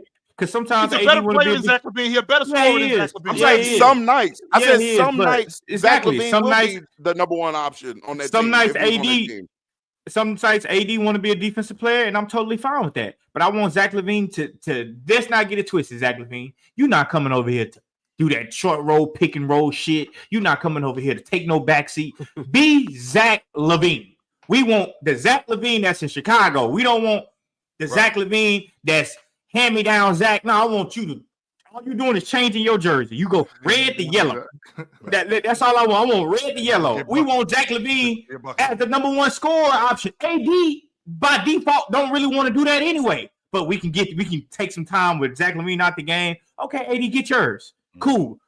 Yes, the Lakers need some shit like that because over there, LeBron James can't be their half scoring option. He's their half scoring option. AD sometimes first, LeBron sometimes first. I don't want LeBron first at nothing. I want LeBron third as a scoring option. If he need to close the game, let him close. I also want to make it clear. Everything I'm saying about Zach LaVine isn't just about like how he fits on the Lakers. Like I'm talking about Zach LaVine, the player, is just an impactful player. He's a useful player. He helps winning. That's what I'm saying. Zach, it's not just about how he fits on the Lakers, it's about how he fits in the league. Zach LaVine fits. Has anybody? I wonder if anybody has called the Bulls inquiring about Zach LaVine because I do remember. I'm sure they have. I think it was last season that he made it clear that he would not go to Detroit, that he would get surgery. He would sit out the rest of the season because I think that Detroit was right now. He need to take his ass to Detroit. I think he'd be good. In Detroit right now, it would be great. I think this was last season, but I'm wondering if that's the case. Then if it ain't the money, because I thought it was the money with that $48 million at the end of his contract, that option. So if it's not the money, What is the problem with Zach LaVine in terms of him being a bucket getter? What is they the got to problem? give up? Can he help Phoenix? Because I'm listening to you dudes tell me how impactful Zach LaVine is as a bucket getter, as a player. Why aren't the Phoenix Suns trading for Zach LaVine? Why aren't the Minnesota Timberwolves trading for Zach Phoenix don't LaVine? need no Why Zach aren't LaVine. You know, Bradley Bill Phoenix probably not have to agreeing get to going the only to option Phoenix Chicago. have to get Zach is to give up Bradley Bill, and Bradley Bill has no Right. Brad not agreeing to that. But chill, y'all know how it goes. Like the trade deadline's about a little under a month away, right? Y'all know how that goes. Like Today's the 14th. that's it's gonna be going crazy. That little The last 2 days. Yeah, that's when it's about to start going, kicking in. I think everybody's kind of weighing out their options, making phone calls, preliminary discussions, if you will, and they're just trying to see what they can get back. It's no sense in rushing, you know what I mean? So I think Zach's definitely going to be on the move, chill. There's teams out there that want Zach LaVine. Make no mistake. I've just heard this story out so many different times, man. I heard this last year. But last year, remember he was having those injuries and stuff like that. So I might have been a little reluctant to touch Zach last year as well. You know what I mean? Especially after he did what he did with Detroit. You know what I'm saying? I would be like, well, hold on. But Zach, I think Zach got his stock nice and high right now. I think he's playing really good basketball. Yeah. And I think there's definitely going to be some teams that are going to be after him. And if they're not, then they fools. I don't know why you win it. I know I would. All right, y'all. I do want to share this. Stock plummeted due to the injury concern last year, like Bob, Ox just said. And then he sat out the rest of the year, decided to have surgery because I think he didn't want to get traded to Detroit. But so he does kind of have a big contract. And then on top of that, he was an injury concerned player or whatnot. And so now winning games in his absence. So apparently now he's not impacted. Exactly. So like the narrative on Zach LaVine had gotten really bad. His reputation really kind of dropped in the league, his standing in the league as far as the reputation. But we're now seeing Zach LaVine play. Zach LaVine is reminding us that he's one of the best scorers in the NBA when he's healthy. And so now teams need to realize that they need to go get Zach LaVine. That's it. I'd love him in Houston. Yep, I'll take him over Fred. Even though Fred sometimes, man, I feel like we're going to miss Fred when he's gone. No, Fred, I like Fred, what he's done so far in 2025. But Ron, yeah. I'm running a poll right now. I'm asking you guys, is Zach LaVine an all-star caliber player? You guys go vote on the poll and then also like the video and subscribe as well. But I do want to share this with you guys. Speaking of Zach LaVine and other shooters that are in the league, this was pretty impressive to me. So I want you guys to look at this. This is the highest three-point percentages in the NBA so far. And it gives you the attempts as well. This is what we're looking at. We have my man Karis LeVert shooting 43.8%. Yeah, Karis. On 130 attempts. One of the best rotation players in the game. Yes, sir. Yes, sir. Shout out to Karis. Out there sniping. Next, we got Kyrie Irving. 44.1% from three on 211 attempts. Is this surprising to anybody? No. That Kyrie's an elite shooter? No. Never surprised by Kyrie, bro. No. Oh, man. Shout out Kyrie. One of the best to do it. 44.9% from three. Shout out my man TP. Taurean Prince on 136 attempts. Is this surprising to anybody outside of Damo? Nope. Hell no. No, well, 45 is kind of wild. I understand that. But no, it ain't. Jordan, when you ever seen Taurean Prince shoot 45% at the long ball line? Go. I mean, it's a different thing, but I seen Taurean Prince make like 43s in a row. I ain't asking about 43s in a row. During the season, since he's been in the league, what suggests that Taurean Prince was a 45% long ball shooter for a season? Go. When he got with Dame and Giannis. He didn't do it. Good cut. He didn't do it last year. Yeah, he went with Giannis last year. He was with some bums in LA. But he getting more. You're saying he's getting more open looks, Jordan? Yes, what I'm saying. Last year he was like 40%, man. Exactly. 39. He was 39. Yeah, like stop playing with TP. Taurean Prince is a good offensive player. He's a good offensive role. Absolutely. He been consistent his whole career. You guys are doing this. You guys are moving the goalposts. I asked a simple question. What about Taurean Prince suggested that he can shoot 45% at the long ball line for a season? Dame and Giannis. That's what I'm telling you. This the same Dame. This is the same Dame who last year we saw most people, one, when he started in the All-Star game, y'all told me that it was a mistake. That's number one. Number two, Dame was whack. I'm hearing people tell me that Dame is out of the top 10 point guards. Now, all of a sudden, Dame is running with Taurean Prince, and he's one of the reasons why Taurean Prince is shooting 45% from the long ball line. Not just Dame, Giannis too. Like, don't forget about Giannis too. Both of them. You mean Dame and Giannis, the two dudes who was trying to figure out what was going on between the two of them? Because they looked like the Keystone Cops last year when they were bumping into each other. This the second year, go chill. Giannis can create open threes for people. It's the second year. It's the gravity. The gravity. The defense got to drop down on Giannis. He does that. You can't help off Giannis.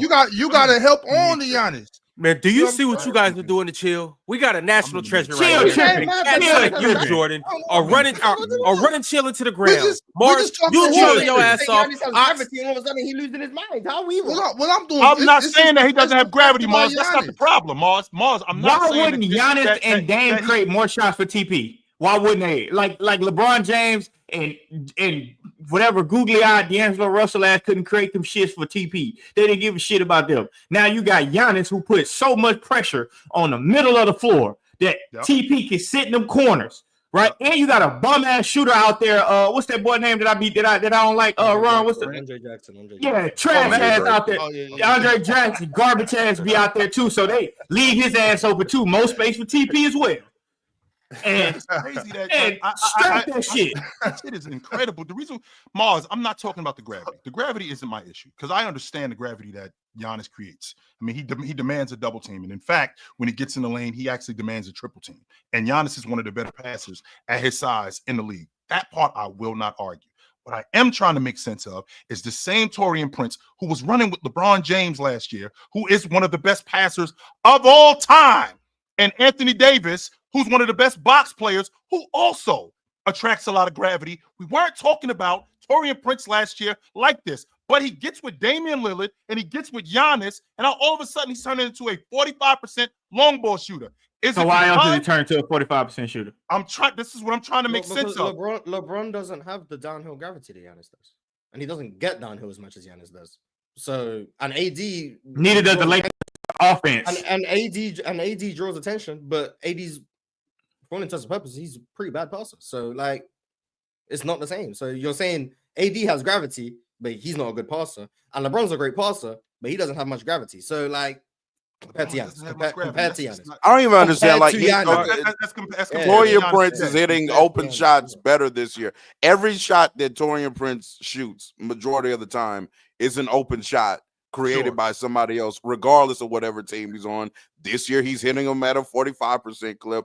Last year, he hit them at a 40% clip. We're only, around 40 games into the season? Yeah, some of it is I don't expect some of it is variance. Like, some of it is like it's variance. He's probably a better shooter than he was in LA last year. He's probably like a a little bit. And this year he's probably overexceeding what he's capable of. So, like, there's variance to it. He's also shooting less shots as well. He is benefiting from probably better shot quality. That's definitely what it is. In LA, he shot, so in his last 2 seasons, he shot 7 and 7.3. In Minnesota 2 years ago, it was 7. Last year was 7.3. This year, he's down a little bit to 5.8. So he's getting more quality shots and he's getting lesser shots. And he knocking them down. Yeah, so like there's a more. I'm not just saying, like, once again, I this started with me saying I didn't expect him to shoot 45%. But I think it's reasonable that with a combination of shot variance, a smaller offensive role, better shot quality, someone could shoot more efficiently. Like, I think all of those can culminate to a more efficient shooting season. But Taurean Prince has always been able to shoot. Like, it's just the defense is the main problem with him. Yeah, well, shout out to Taurean Prince, shooting almost 45% from 3. Salute to you, brother. Also shooting 44.9% from 3 on 176 attempts. Big purr. Karl Anthony Towns, baby. Best shooting. I want to apologize to Karl Anthony Towns because just the disposition between him and Julius Randle is like, wow. I want to apologize. I did not know Karl Anthony Towns was this impactful and this good. Shout out to him, bro. You thought Randle was better than Cat? No. I didn't think Randle was better than Cat, but I didn't think it was this big of a gap. Oh, This is so a you big was Damn. so you Yeah, was this on was a nonsense. big Okay, you was on gap. nonsense. Okay, Yeah, this. you ain't know the gap was humongous. Yeah, no, I didn't know the gap was this Yeah, big. okay, so- I didn't either. At least you know now. Better late than that. Yeah. I did not know. Neither did I. I did not. Man, know first of all, don't let Mars trick you into down talking Julius Randle for the worst. Because if Down he talking, I do said it, Cat's clearly better. I was like, down I'm talking. just saying, Mars will troll you to Julius Randle get off the cliff. Well, no, I'm not gonna ask Julius Randle to end himself. I'm not gonna do that. But like, just Cat clears. Like that's what I'm saying. Cat clears. And He is Julius better. Randle is not. He Julius is Randle is better. not as good as people seem to think up here. And I this think the isn't a consensus system on him thing. globally seems to exist. And this isn't a system thing with Julius Randle because Cat was doing this where he was before. So this He was shooting 45. He shot 45 last year from three. I don't think it was 41, last year. I want to say 41, but I can check. Which Last year, Cat shot 42%. Not- well, 41. And not just shooting. I mean, like you said, Ron, doesn't he lead the league in rebounding? Okay, so I think he had a 4-year stretch in Minnesota where he was averaging like 12 rebounds. So he's always Yeah, I been mean, glass Rudy cleaner. Gobert got there, So- and then Yeah, so- Rudy came in, his rebounds went down, and people just Yeah. So he's always been a glass cleaner. He can always do this, and it's just his game travels, and it works in New York. It's not that I these threes. it's not that I didn't realize that the gap between him and Randall was what it is, and it is. It's a substantial gap. It is. All right, well, moving on, y'all. Next up, there he goes at 45% from three on 249 attempts. damn. Zach LaVine. He's shooting the hell out the ball. God, dog. As a I proud mean, member, we all as a knew proud he member could do of that. Levine FC, man. I'm happy that Levine finally getting his flowers, man. Yeah, me We've too. been- I mean, we been all there knew already. he was a shooter. We all knew he could shoot that ball. Like, I mean, besides his athleticism, you know, he really a shooter. He just an athletic shooter, but he really a shooter. Shout That's out what I was Seattle, about to ask, 'cause Washington. there's a Shout out difference. Balto High School, baby. Because there's a difference between a scorer and a shooter. And Zach LaVine actually is he became a He's better a shooter. over the course. Yeah, he became a better shooter over his career. 100%. Yeah. He used to just be a scorer. His long ball got a Not lot really. better When he over came the- when he came from UCLA, when he averaged like 7 points a game at UCLA. Well, that was different though. You had to have watched it to know. And also too, he was Yeah. playing with upperclassmen like Kyle Anderson. He was Right. playing with Norman He's a Powell. shooter though. He was playing with, it was a couple other, Jordan Adams. He led the Pac-12 in scoring. No, I know. He was playing with a But- bunch of dogs over there. He but- really should have but went Ron, to UCLA. Ron, but I'm just saying though, I think he's a Kevon Looney shooter. was over there too. Zach LaVine's a shooter that's crazy athletic. And now he got time to put the ball on the floor with his athleticism and his shot making a bit. Now that he can get buckets. But like Mars was talking about how the Lakers run an offense for Dalton Connect, they would run them same plays for Zach LaVine because he's a shooter. That's why he's shooting 45% from three on 250. That shit is He's taking 7 threes a game at 45%. Like, that's exactly crazy. like he's a shooter. Like we just That don't is give it to him. crazy. We just don't give him that. We just don't give him that stigma because how crazy athletic he is. If he wasn't athletic, we would just be saying, "Oh yeah, he's a shooter. He's the best shooter in the league." But he can do windmills from the free throw line. We don't talk about him being the best, one of the best shooters in the league because he is. Why nobody say Zach LaVine's one of the better shooters in the NBA? I mean, I'll happily say it, but Is he top 10? shooters? Wow. maybe. I think right now maybe. he's top 10. He's This year he's top 45 10. from 250. No, maybe This year he top maybe. 5. Bro, he might be top 3. I just want to see this dude. But if Maybe. this dude is what y'all telling me he is, because I've watched a couple Bulls games this season, and he's a bucket getter. I won't argue that. He's great in transition. I mean, he punched one on DeMar DeRozan a couple of nights ago. I mean, and it looked pretty. It looked pretty incredible. I just want to see him do it. Probably on a I want to see him do it when it matters more. Because I feel like at anybody, worst, though. It's nice for the Bulls stuck. I feel like somebody got to lead a bad team in scoring. I feel like somebody got to lead a bad team in rebounding. Somebody got to lead a bad team in assists. All right. This ain't no So Jeremy Grant. I can appreciate this guy being a bucket getter. I can appreciate this guy, but I can appreciate this guy highlights, all of that stuff. What I'm wondering, because when I listen to you dudes talk to me about him, he sound like the difference in everything that we doing. Like if you put him on the Lakers, he the difference in what we doing. If you put him in Houston, he the difference in everything that we doing. If you put him in any one of these fringe playoff teams or one of these good playoff teams, he's the difference in what he's doing. I really want to see it. At worst, because I'm clearly out the loop on Zach LaVine. I clearly we just talking about what the NBA is right now. I am. Everybody can use an elite athlete, and everybody can use an elite shooter. But hold on, Ron. Hold on, Ron. All those teams. At worst, which I think is at best. Yep. So I'm gonna say at best, he is a shooter. Like I think we just get the stigma about Zach LaVine because he can dunk. You can fit him in any offense because he is a shooter.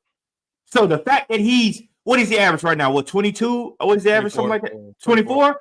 24 points a game on 7 threes a game.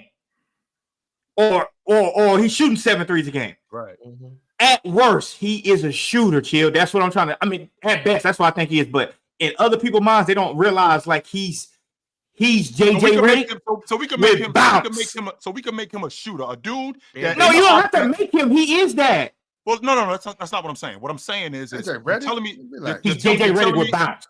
Okay, you're telling me he's a shooter. So we can have an offense divide. We can plan a scheme where we have Zach LaVine, where we doing drawing kicks with him. On top of us doing drawing kicks with him, he's a guy that we can get him out in transition, get us buckets. On top of him getting us buckets, can we run stuff for him? But at minimum, we got a guy on the wing where we got guys getting downhill, and I could just kick him the ball and he could shoot on them. He could give you 18 with no play. just off transition offense and catch and shoot threes and driving kicks. He could give you 18 without a single play being drawn from. Easy. Hey, listen, if JJ could dunk, he would be Zach LaVine. Real quick though, because I was listening. I just had to go do something real quick. Karl-Anthony Towns is not leading the league in rebounding. Yeah, I was gonna say I'm pretty sure it's Sabonis, but I could. But Sabonis' name gonna come up at some point because he's shooting a crazy 3-point percentage too. Mm-hmm. Potentially, but all I know is next we got the Great White Hope in Milwaukee shooting 45.1% from 3 on 182. So he getting him up to AJ Green, the real Green. I love his jumper. Shout out AJ, man. Hey, look at that form. Look at that form. He pulling that guy hand off right when he about to shoot it. But that's a textbook form. I don't see no gap under the ball though. Now he don't need it. He got long arms. He good. He good. He don't need that gap. I don't care about none of that. That shot go in. I don't care what it look like. It's all about the follow through. It's all about the put Ron, put Andre Jackson garbage ass on the damn screen. Yo, he is trash. I don't give a damn about none of that defense. That dude is trash. Stop, Jordan. Garbage. Stop Andre already, Jackson's man. garbage. Give me a break. I'm tired of people gassing that shit up. the same thing about Jalen Green too. I didn't say Jalen Green was trash. Yes, you did. I didn't say Jalen Green was trash. No, 2 months ago, when he wasn't shooting the ball, you said he was trash. Everybody's trash. I don't want to play for Jordan, Ron. I want to transfer. I'm getting back. I'm in the transfer portal. No. Jordan gonna fuck my game up. I'm getting off. I did not say Jalen Green was trash. I said he's not a superstar. Right now, chill. This is You don't think Andre Jackson is trash? With this being a contract year for me, I ain't getting paid because Jordan gonna have me playing a completely different way that I should be playing. Ron, give me your Jordan team. I don't want to play for no Jordan. He's in the corner and break all game. I don't want to play for Jordan. I'm in the transfer portal. I don't want him to play for me either. Get out of here. This is play for me. Andre Jackson, crazy. I don't want him to play for me either. Andre Jackson, for all intents and purposes, looks to me like he could possibly, in the future, be an all-league defender. And what we can do is we can turn this guy into a better shooter, where he can maybe knock down a mid-range and keep the defense on him. But if I listen to Jordan, he sucks. Get him out of here. I'm good on Jordan. I don't want to play for Jordan. Andre Jackson, terrible offense. That shit is bad defense for his ass because he bricks so damn much. They just go score on that shit. Leave his ass open. We got 21 transition points because he 0 for 7 from 3. Garbage. That man is trash. Like what the? I don't get when y'all be saying that he playing defense. Like Jordan, you missed 7 shots in a row and they scored all 7. All right, Jordan, you didn't let him have it enough. You didn't let it have it enough. We moving on to the next. What next at 46% from 3. but only on an 87. This the fakest shit going on in the league right now. I don't know if this is real, but Domantas This the fakest Sabonis shit going is on in the shooting league 46%. Hey, real talk, you ain't buying it? Hell no. This is the biggest shit going on in the league right now. I don't know what's going on in That's fake Sacramento with DeMontis shooting and shit. But hey, shout out to him though. Man, Shout out to him. DeMontis been able to shoot the ball since Gonzaga. Facts. I hear you. I mean, every three he takes Since is Gonzaga, wide open, since he was in the West Not Coast open, Conference, Mars. he's been able to shoot the ball. no wide. Not open, Mars, but wide open. Like, let him shoot. Like he knocking him down. You get credit for that. You get credit for that. Let Like, Andre Jackson obviously, drive and like- shoot too. Like very obviously, he's not the caliber of shooter of anyone we've named so far. No. That's fair, right? That's not the point. But he gets credit for knocking down 46% of his threes. That's not the point. The point is we're gonna take advantage of anything you give him. For sure. And I'm giving him credit for that. Because I remember that Warriors series when he looked afraid to look at the rim. So He wasn't afraid to look at the rim. Mike Brown had him running the offense, dribble handoff. We not doing, you know what I'm saying? Sometimes the offense says shoot that 15-foot jump shot when people are leaving. Sometimes it doesn't. I was saying that too. I'm saying like that's what we was doing. It wasn't like he never shot the ball. He shot the ball before that series. He shot the ball after the series. It was simply we going to that. We was trying to find more. I think Mike Brown was more wanting us to shoot other shots than that. I think he thought that those were going to be more advantageous for us. But in reality, I'm with that. I thought DeMontis should have been attacking the basket because he's so big and you got that runway. Mm-hmm. But look, he could shoot the ball. Like we've been talked about that before. Like DeMontis' ability to shoot the ball wasn't the question. I mean, to me, because I seen him play at Gonzaga, Indiana, OKC, and Sacramento. He can obviously shoot the ball. I thought we all knew that. I want Sabonis to shoot more. I remember him being able to. I'm fine with this volume on threes. When they leave you wide open on that pick and pop and they don't close out to you, punish them. Even sometimes on those, he be hesitating. I'm like DeMontis, no hesitation. Right. Let it go. I think he can afford the hesitation because it's not like he's drawing a closeout. So like I think his hesitation is just to see like if there's anything better. If there's nothing better, he'll shoot it. I think that's how his three should come. It's not I want a three. It's okay, if this is the best shot we're gonna get on this possession, I'm gonna shoot it, I'm gonna knock it down, we're gonna get back on defense. Not okay, well, I'm open, I'm gonna shoot a three. I don't want DeMontis shooting 4 threes a game. Like I think right now what he's doing is perfectly fine. How many is he shooting? I think it's perfect. 1.2. He only shot 76, so it gotta be like that. But that's what I'm saying around. Like I'm with Mars on that. Like there's no need to force it. I've always felt that there's no need to force it. But if you're gonna let him have it, you got to shoot the ball. There's no way you shouldn't shoot the ball. You know my thing with DeMontis in general is I just want him to be more aggressive as is. I want DeMontis to shoot more shots on going to the hoop, putting his head down. I'm not mad at DeMontis' mid-range. I'm not mad at his floater. I'm not mad at when he got you on the block, his up and unders and all of that. I think DeMontis just needs to be aggressive. You have to be, Ron, when you are that guy in the scouting report where they're purposely leaving you open. You have to be more aggressive. You can't be a liability out here. In fact, if you are that, you're killing us. You shouldn't be on the floor. As good as DeMontis is as a distributor, as good as he is as a rebounder, as good as he is as a paint presence, if you're not going to shoot the ball, when we know for a fact that you can, and that's part of your game, then you shouldn't be out here. All right, y'all. The next guy we got coming up at 46.1% from three, another Milwaukee Buck, Andre Jackson Jr. Oh. Now, we got Luke Kennard motherfucking lie on 115 attempts. Luke Kennard, one of them pure shooters. Like look at that form right there. The only thing he brings to the floor is the ability to shoot. Hey, look at that form right there. I just saw his jumper nice, but his jumper been nice since he was at Duke. So, for sure. That's why he was at Duke. He was supposed to be they compared every little white kid to JJ Redick when they get over there. Yeah, but no. At Duke, he was more than that. Hey, Luke Kennard was the best player on the teams. Luke Kennard was scary at Duke, boy. Luke Kennard was scary. JJ Redick was the best player too, but Luke Kennard was scary at Duke, boy. I'm talking about like, damn, who the fuck is that? Hey, Luke Kennard was so nice at Duke. I didn't know he was just gonna come into the league and be just a shooter. I did. Stop it, Ron. What else you thought he was about to be? Ron, what else you thought he about to do? The way he was scoring at Duke. What was JJ Redick at Duke? Yeah, but like I said, JJ Redick wasn't Luke Kennard at Duke. Why not? Yeah, JJ was Wait, better what? at Duke. JJ was Wait, better. JJ was better. He might have been better. JJ, but Luke Kennard Ain't no mic to it. JJ Luke clear Kennard's at Duke. all around scoring was better. Isn't JJ JJ Redick like one of Duke's best ever players? Yeah, For sure. One of college best ever players. One of college. Yeah, like Y'all not listening to what Ron's saying. Y'all not listening to what Ron's saying. Yeah, we don't like to listen to what Ron's saying. Yeah, you're right. Yeah, we really don't. We really don't. Hey, ain't no way you thought Luke Kennard was about to be Paul George in the NBA. I never said that. Who did Memphis? What Memphis player you thought play? he was gonna be? Give me a comparison. Who you thought Luke Kennard? Who did Memphis play? Who did Memphis play before they played Houston? They played a couple of days ago, and I didn't realize this about who was it, Mars? Minnesota. Because what I didn't realize about Luke Kennard, that's right, because they lost to them. Minnesota ended up losing to them late. I didn't realize this about Luke Kennard because I'm paying a lot of attention to him shooting the basketball. He is definitely one of the better shooters. Yo, this dude nice with the pill. That's He what is I'm nice getting at, with- Chill. He is nice with the pill. I never classified him as just a shooter. Luke Kennard can do more than that.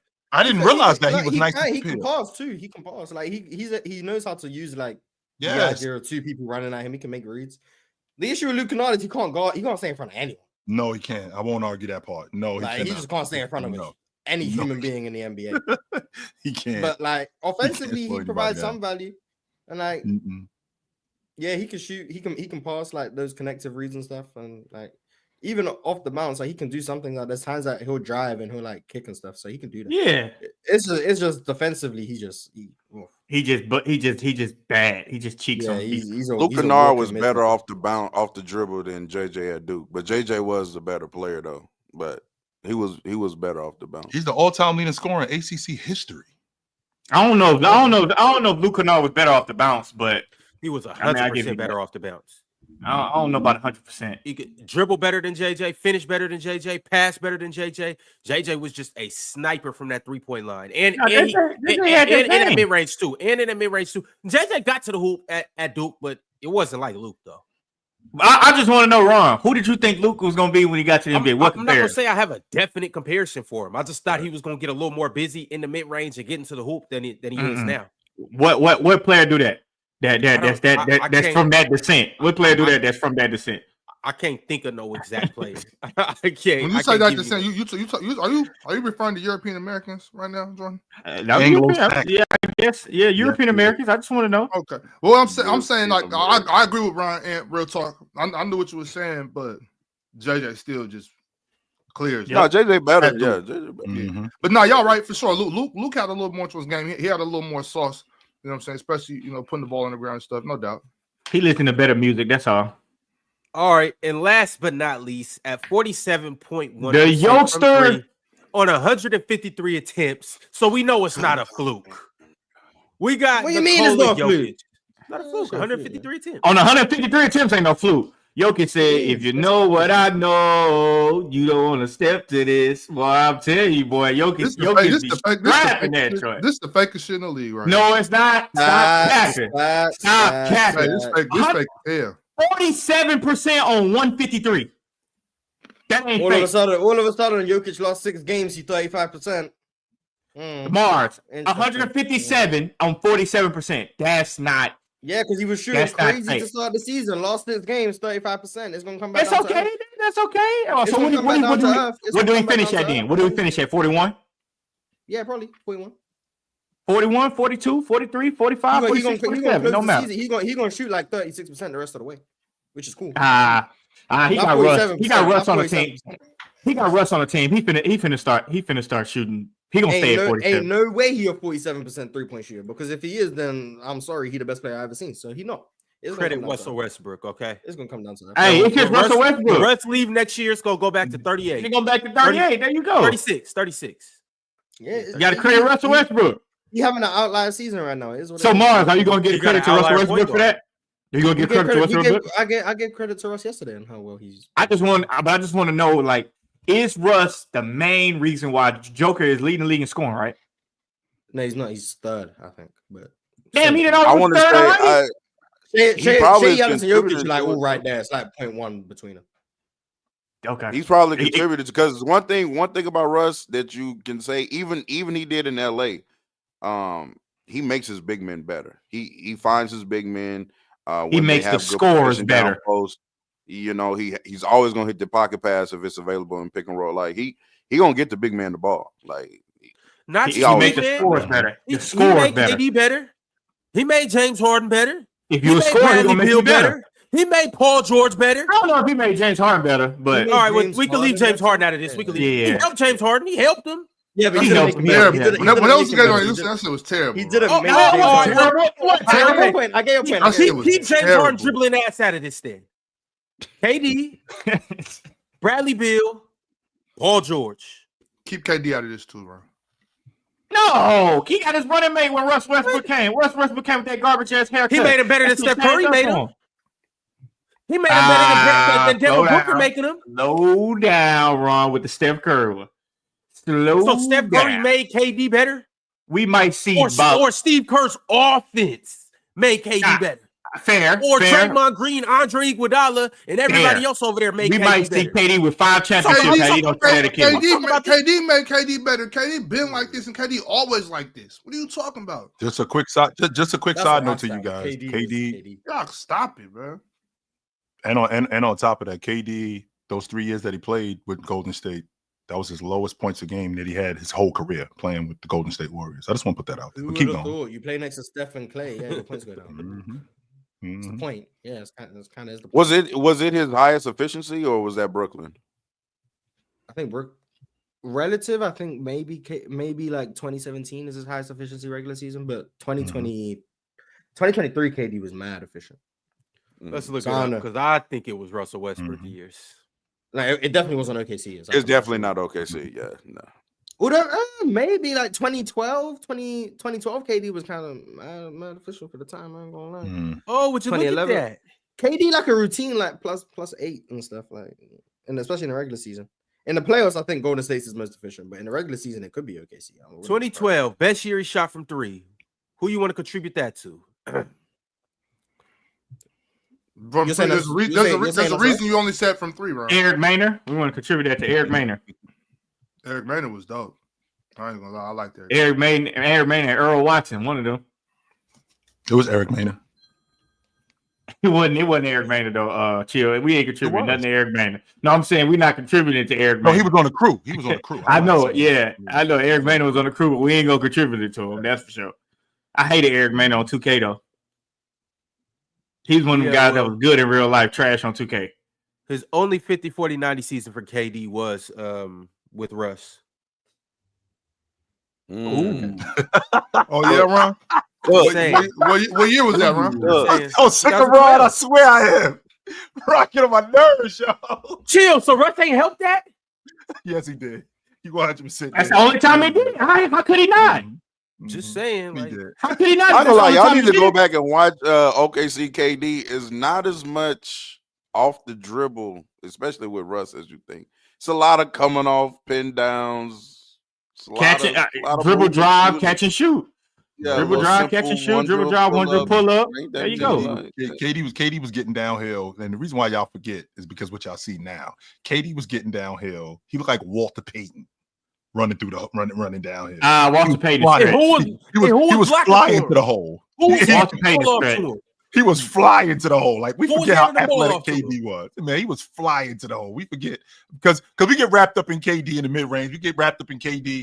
KD was not dribbling the ball 6, 7 different times. KD was coming off them pin downs, 1, 2 dribbles. He was at the rim.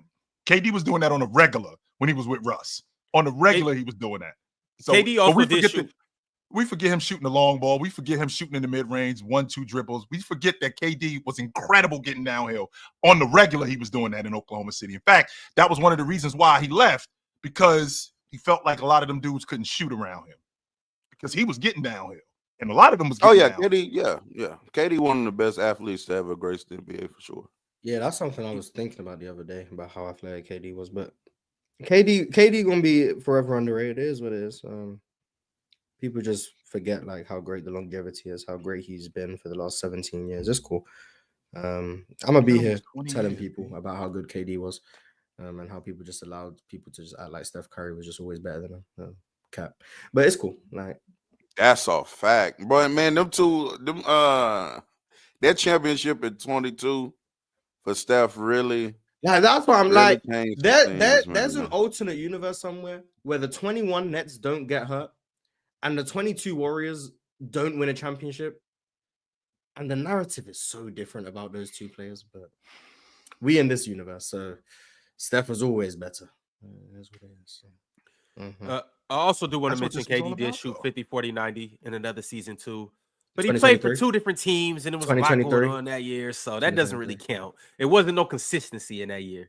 Okay. But either way it goes, let's keep it pushing, y'all. We got more games to talk about. So I want to shout out to the Detroit Pistons and Cade Cunningham for knocking off the New York Knicks last night by a score of 124 to 119. Cade Cunningham continues to impress and continues to show improve. Cade Cunningham had 36 points, and he was just getting to it. 4 assists, a steal, 2 rebounds. Maybe we expected him to get more rebounds, but Cade Cunningham still balled out. And off the bench, Malik Beasley played the superhero for the Detroit Pistons, hitting back-to-back threes to knock the Knicks out and send them packing back to the locker room and whatever apartment that they live in New York. But shout out to the Detroit Pistons. Also for New York, Karl Anthony Towns had 26 points, 12 rebounds. Josh Hart had 12 points, 14 rebounds. Mikal Bridges had 27 points, and Jalen Brunson led the team in scoring with 31 points and 11 assists.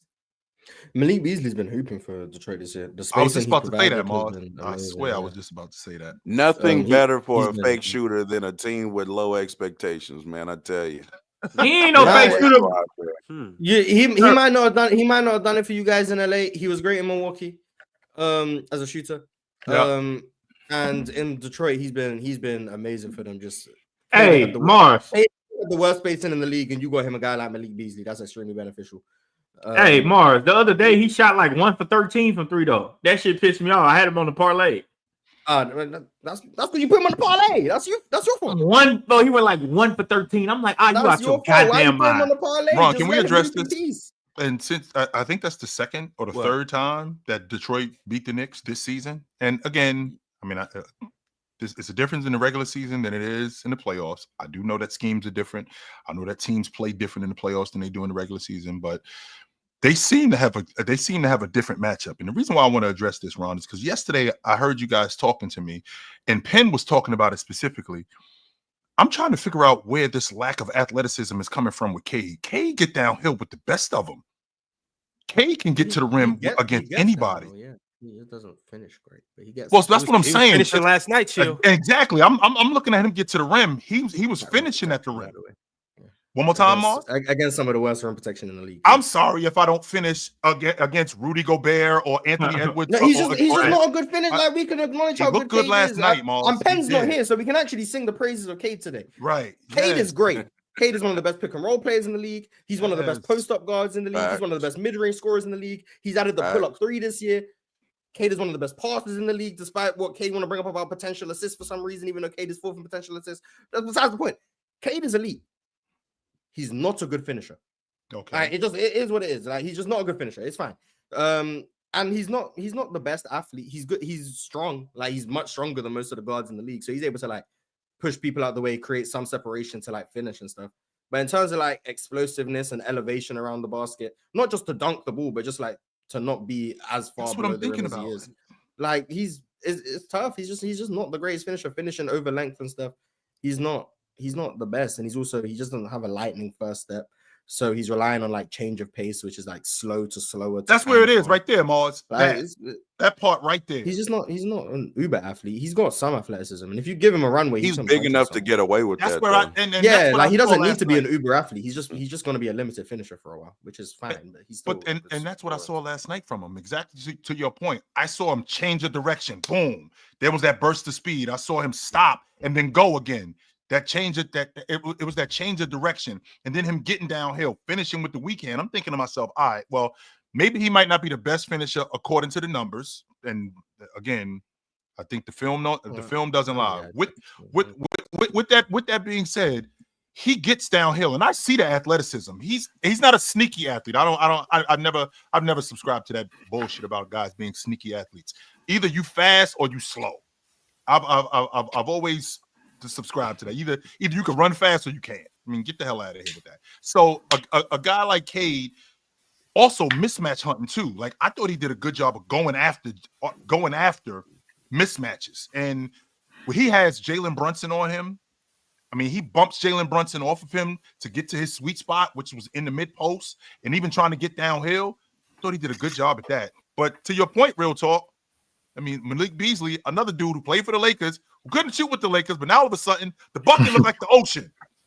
The bucket looked like the ocean when he in Detroit. He's knocking down wide open looks. Creating better shots for him, man. That's what it is. People I was just about to say that, Mars. Last night, they that shot that he hit to ice the game, they ran that same play right before that. The exact same play, what was a dribble handoff, and you end up getting both I want to say Cat and Mikal Bridges on Cade. Swings it to Tim Hardaway at the top. Tim Hardaway is wide open. He passes. Malik Beasley, who literally just hit one right before that, go to him again. And he hit another one. Game over. That was a good driving kick from Tim Hardaway right there. That's good action. Malik always killed me because he got that thumb flick in his shots. You know, he got that thumb in there. He still be knocking it down. It's crazy. Yeah. Detroit can we agree? Can we agree? And you guys can fight me on this if you want. Detroit doesn't suck. I mean, no, they don't. Detroit, they're solid. They're a solid Detroit team. does not suck. But hold on. Let's rewind the tape to where early on in the season, early on in the PC season, where I was saying they wouldn't suck. Let's rewind the tape when I was saying that. What's the PC season, Jordan? We year round. You're right. The off season. Off season. Yo, I want to ask you guys teams, and I want you guys to let me know if Detroit's better than these teams. Wait, Ron, real quick before you do that, because I don't want to keep going. I just want to just quickly say it's crazy for me to hear that Cade is a bad athlete when on this same panel I've heard people argue for Luka Doncic being a great athlete. That's all I wanted to say. I wasn't on the panel when I heard that. I didn't hear that. So I don't know. I'm ready, Ron. Who told you that? Yeah, who told you that? Oh, I've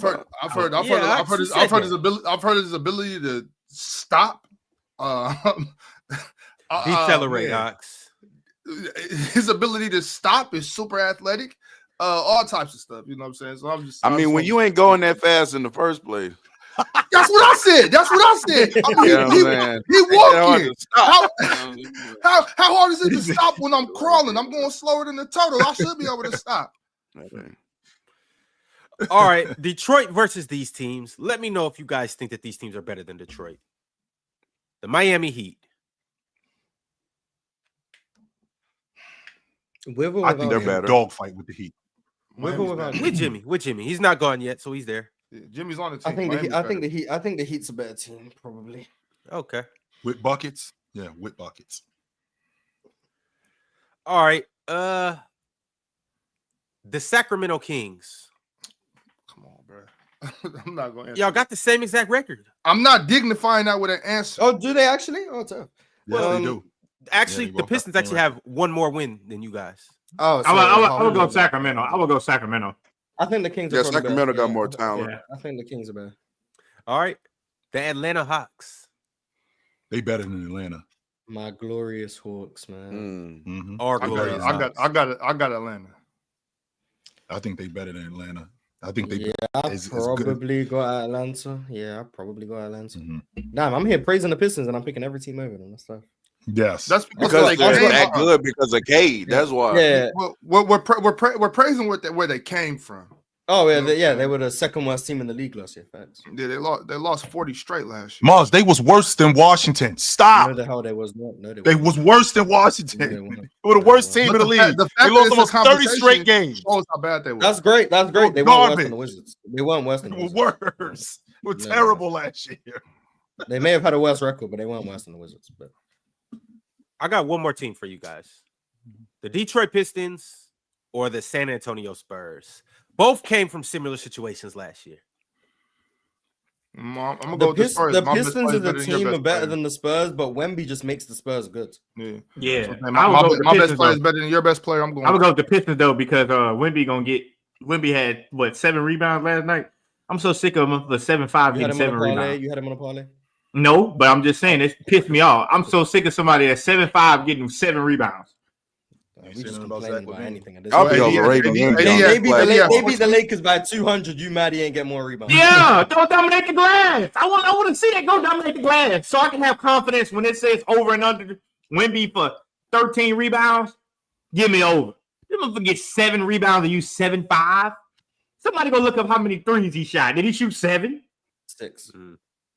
He do be chucking 6 that threes damn ain't three. bad for Wemby. It's bad when you getting 7 rebounds. Oh my god, they won by 5,000. Man, we good on that. Man, It come wasn't on, 5. man. Relax. It was a game up until like midway through the fourth-ish. Yeah, But you they know, they we kicked had a that door tie open game going into the quick. fourth, and then all of a sudden the Lakers can't score. Yeah. All of a Bro, sudden, and they can't all stop I'm saying nobody. is Mars, how is your GOAT, Wembanyama?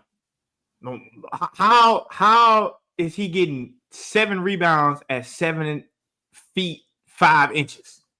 Like, how much more do he got to jump to get the ball off the rim? My thing is, as long as this is my belief has always been, as long as the team gets the rebound, I don't care who gets it. And See, I care. I And know why I care. and that's fine. And the Spurs had no problem rebounding last night. They weren't dying Yes. on. They were getting offensive rebounds. If anything, the Lakers were the team that was struggling to rebound. So like, I don't really have a problem. Like, you could argue like because like AD was getting a few offensive rebounds, maybe you're mad at Wemby. But like, generally speaking, No, I'm look, a big man established dominance by taking away possession from the other team and creating more possession for his team. We need that rebound. When Wembanyama can be the guy that we want him to be, and he can be all this other stuff, we wouldn't even be discussing like certain stuff like with Wembanyama if he got 13 rebounds a game. Imagine if what he averaged right now, 20, 24, 25? He averages 25. about 10 rebounds though. 14 rebounds a game, 25 points a game. That's what we doing with Wemby. 14. Why Wemby can't get 14 rebounds? He's 75. I'm not saying He tall, but he lighting the draw. how many rebounds Zach LaVine average? I don't know. We'd have to do a per 36. I don't give a damn about Zach Edey. I'm talking about Wemby. Wemby is the face of the league. They scared of Wemby. Let's see how many rebounds Zach LaVine averages. 7.5. That bum. Man. Trash. That's trash. He's 7'5" too. But he probably don't play that many minutes though. How many minutes he play? Yeah, it would I have don't to be on a think per he's 100 gonna get basis. Yeah. Yeah, I don't think he play that Hey, many. Ron. Well, now I need to see what Wemby's averaging per 100 in rebounds. The same. Hey, Ron, I got a few numbers. I got a few numbers for you, Ron. They 'cause average about the same amount of rebounds. It's both It's 16 a per bit 100. Talk to me. a Trash. tad bit of some overrating of Wemby goes on this platform. So I just have a few numbers We're for you. about to say some nonsense. Especially He pushing AD over Wemby propaganda. I can feel it. especially against Anthony got his Davis. paper in his hand, All too. of a sudden, I'm It hearing. was the AD All of a versus Wemby sudden, I can feel it. I'm hearing Wemby has just been clearing AD this year. All of a sudden, because he hit threes for a 10-game stretch. So let me just give you some 10 numbers. game stretch. Okay. Yeah. AD's first 10 games played stretch. 30, 10, 3 assists, a steal, 2 blocks. Wemby's first 10 game stretch. 18 points, 2.5 assists, 1.5 steals, How many 4 rebounds? blocks. He was getting 10 rebounds. Oh, okay. 28% from 3, 42.5% from the field. AD at that time, first 10 games, shooting 56, 40, 80. Right? Okay. Second 10 games, Wemby starts to pick it up. Shout out to him. 29, 10, and 5. 1 steal, 2.5 blocks, 51, 38, 89. He starts to pick it up. AD second 10 game stretch, 25, 12, 4, steal, 2 blocks, 52, 3-point percentage comes down, 32, 76. Third stretch, AD 25, 13, 4.5, 49, 25, 73. Wemby still another great stretch. 29, 12, 4, almost a steal, 5 blocks, 49, 38, 87. Right? Now the last 3 games for Wemby, he's averaging 18, 10, 3 assists, 2 steals, 4 blocks. Last 4 for AD, he's averaging 25, 14, 3, a steal, 3 blocks. So basically, Wemby outplayed him for maybe 20 games, but the biggest disparity in play was the first 10 games where Wemby only was averaging 18 points and AD was averaging 30. So I'm trying to figure out how all of a sudden, because of a stretch where Wemby was in threes, absolutely. And from this data, AD is also about to outplay him for another 10-game stretch. How is Wemby just clearing AD? I'm sorry. If you want to say they're playing similar levels, sure. But why is Wemby just better than Anthony Davis this year? Well, I don't know who said clearing. I know this is definitely coming towards me because I definitely said Wemby's been better than AD this season. I don't know if I said clear, but I'm gonna assume you're not lying on my name and assume maybe I did say that. I think using 10-game stretches is extremely disingenuous. But sure. How so? Because why 10? Why not 15-game stretches? Why not 20-game stretches? Well, because why not the whole season? They've almost played 40 games. Why are we just breaking the season into 10-game increments? Almost played 40 games. So I just try to break it up into equal, you know what I'm saying? 10. It's interesting. But I think the thing with AD is he started the season, and I've said it before, part of it is because of scheme, part of it is because he was dealing with that plantar fasciitis and stuff. He started the season, he wasn't playing at the all defensive level or the defensive player of the year level that we're accustomed to with AD. Wemby came into the season playing at that defensive player of the year level, despite the fact his offense wasn't great. So he was already providing that elite level defense. And then when the offense picked up, it was like, well, this guy's performing like an elite offensive player and like the best defensive player in the league. And then when AD picked up defense in that second stretch, the offense was starting to stagnate a little bit, which was concerning. And then like recently, he's picked it up on both sides of the ball, which is great. But Wemby pretty much throughout has been elite on defense, and the offense has been a bit more up and down. But as of late, like the last 30 games or so, he's been elite on offense. And then you factor in the fact that when Wemby plays, the Spurs are a better team than the Lakers. It's like the Spurs suck, but Wemby makes them competent. He's making them an elite defense. He's making them a great offense. So the impact on the they're floor, getting coached better. The thing about I need people to start bringing this up about JJ Redick. JJ Redick is switching, right? And we dead ass can't rebound when Anthony Davis is away from the basket. I know you saw that last night, Mars. He's switching. You saw the Rockets game, right? You saw the Rockets game? Yes. You guys died because of the rebounds because you guys are switching everything. Yes. Anytime he is switching AD onto guards for whatever reason, and all the offensive team has to do now is just get a shot up because they're going to get the rebound, put it back up for a layup. He's also allowing Austin Reeves to switch onto last night. I know everybody up here is watching the game. Why are we continuing to switch Austin Reeves into Harrison Barnes in the fourth quarter? CP3 saw that. They continue to just spam that action over and over and over and over again because JJ Redick is conceding switches. I saw it four trips. I saw it four trips in a row. The thing, and this is four trips in a row. I don't think JJ Redick's that good of a coach. Like from what I'm seeing, I just don't think he's that good. The thing that bothers me is like every time I listen to him in a post-game interview, he'll just start using terminology to make it sound like I hate that shit too, Mark. He get on my nerve that shit. Because it's like, bro, stop trying to talk outside of what people that watching basketball may not be able to understand to make yourself sound cool. We didn't execute our reds. Like, just say we didn't switch on enough. Like, that's what we're saying. Yeah, like, I get just say that shit don't work too. But that's whatever. But then like every game, he's like, oh, when we're switching 1 through 5, our low man has to be better. It felt like tonight we didn't have a low man. Well, yeah, because you're asking Rui to be a low man. Like, what do you expect? Like, you're removing Anthony Davis from the equation, the only player who's competent at being a low man, and then be like, well, we don't have a low man. Like, have you seen your personnel? You have one person who's competent at being a low man, and you keep removing him because you want to switch 1 through 5. Like, has he not figured that out? And it's like, oh, well, we're getting killed on the glass. Yeah, because you have AD on the wing. Like, it doesn't take a genius to figure this stuff out, but he just wants to switch everything.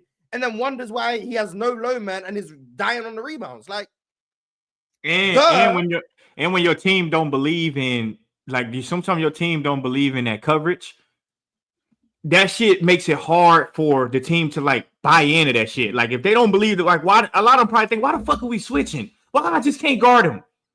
You ain't gonna get. They're not gonna crash for extra rebounds. They're not gonna do all that other stuff. So. I don't get that shit. Like, why are you complaining about something that y'all can actively fix? That's the part I don't get. The thing that bothers me, like, after that Heat game, right? The Lakers started going to more drop. AD was closer to the rim. Their defense improved. They then go get Dorian Finney-Smith. Exactly. And all of a sudden, they switch everything again. He wants to switch everything because I guess now he thinks he has a switchable defender. All I'm saying is, bro, when it was the brother man fucking up as a coach, messing up as a coach, everybody had smoke. But which he was doing the same thing, basically. Which he was doing the same thing, like he benched D'Lo, right? He was switching. He was switching. He was doing a lot of that. He was doing a lot of the stuff that JJ Redick is doing. A lot of it. Now it's the other man, and now ain't nobody saying nothing. Now everybody's just cool with Redick, I guess. And now we're cool with just. And I'm not mad that JJ's not that good of a coach, in my opinion. Like, A, he might actually just be a really good coach, and I'm just wrong. But B, like, it's his first time coaching. I just don't like the idea that people are acting like he's a better coach than he is. Like, I don't see how you can think he's that good of a coach. I think he'd be better if he stopped trying to sound like that shit in the press game. That shit is getting on my nerves. It's like he's like covering up for some bullshit that he talk. Like sometimes as a coach, all you gotta do is just say, like, all right, like Taylor Jenkins, when they asked him about the game that he lost against I think that was the Rockets, we call that timeout. When he didn't call it? When he called the timeout. And then he was just like, it's my fault. I shouldn't have called timeout. And then what's crazy is the other day he didn't call a timeout, which is crazy to hear. Okay. But just say I fucked up. Like sometimes as a coach, you just got to be able to say, yo, you know what? You got to be able to like, you know what? That just wasn't a good game plan. Like Eric Spoelstra did when he didn't he didn't have a timeout. Just wasn't a good game plan. You know my fault. I didn't have a timeout. I'm telling you, like all you have to do is like sometimes as a coach, just humble yourself enough to say, I got all this imagination for what my team, I think they should be doing, but do it work. The faster you come to that conclusion, you'll be able to say, all right, stop this switching shit. Let's not switch. Let's just fight over the screens, and let's guard AD. You better at protecting the rim and rebounding. We need that. But you got this idea. We got Dorian Finney-Smith. He's switchable. He's got a 6'7" frame, and he has a +6 wingspan, and all of this dumb shit. And then it don't work. And now you're talking about, well, we didn't have a good low man. No, your game plan is ass. That's what that is. Bottom line, it don't work. And JJ Redick be active on social media, so he gonna probably see someone saying this to him, whether it's us or someone else. If you're gonna switch, at least just switch with everyone but AD. Like, keep AD low, whether that be pre-switching, whether that be scram switching, whatever. Just keep AD low. Have AD close to the rim. And then just switch 1 through 4 if that's the case. Then you can at least have AD as the low man. He can help, and he can play too, obviously. Like, at least do that. Like, just have something where you have AD close to the rim. Because if you're out here watching every game wondering where your low man is and wondering where your rebounding is, respectfully, you might just be stupid. Like, I'm not going to lie. You might genuinely just be stupid. Yeah, and why do my low man need to be Cam Reddish? I don't want no goddamn low man Cam Reddish. I just don't want it. I mean, it doesn't make sense. Like, I just don't want that. I don't want Austin Reeves as a low man ever. All right, y'all. Well, the Los Angeles Lakers obviously lost to the San Antonio Spurs last night by a score of 126-102. The Spurs basically owned the fourth quarter against the Lakers, and now the Spurs are at 500, 19-19. They're just outside of the playoff picture or the play-in picture. They're the 11th seed. The Lakers fall to 20-17. They are the 7th seed, and obviously they're in the play-in. Last night, Anthony Davis had a hell of a game. Wasn't enough, but he had 30 points, 13 rebounds, 2 steals, 2 blocks. LeBron James, not so much of a good game. He only had 18 points and 8 assists and 7 turnovers. Yeah. On the other end, the Spurs' young big three came through. Stephon Castle, 23 points. Victor Wembanyama, 23 points. 3 steals, 2 blocks, 8 rebounds, 5 assists. Wemby did Wemby things. And Devin Vassell, 23 points as well. So shout out the young core of the San Antonio Spurs. They came through last night. Moving along to another game last night, and another young star that we have on the thumbnail, Anthony Edwards. Had 41 points last night, 7 assists, 6 rebounds, and 3 steals. He also made 5 threes last night. And it was against the Wizards, but they got the win. The Minnesota Timberwolves advanced to 21-18, and they beat the Wizards by a score of 120-106. The Wizards are now a lowly 6-32. Garbage. Damn. Trash. It's a Chill. I heard you say yesterday. I think it was. God damn. That's sorry as shit. That Julius Randle wasn't going to be on the Wolves. So where do you have like him getting traded to, and who do you think Minnesota is trying to bring in? Well, I'm pretty confident he's not going to get traded to another playoff team. I don't think that's going to happen. I think we already exhausted that. He could very well be traded somewhere where they're looking to extend him because they're trying to build something and they need a vet, and they could extend him for like another 2 or 3 years, because I don't think he's going to be a max player. But this thing isn't working out in Minnesota like I thought. So if I'm looking at just in the Eastern Conference specifically, right? If I'm looking in the East specifically, like a team like Detroit, I don't think they want anything to do with Julius Randle. A team like Atlanta, he'd be good in Detroit.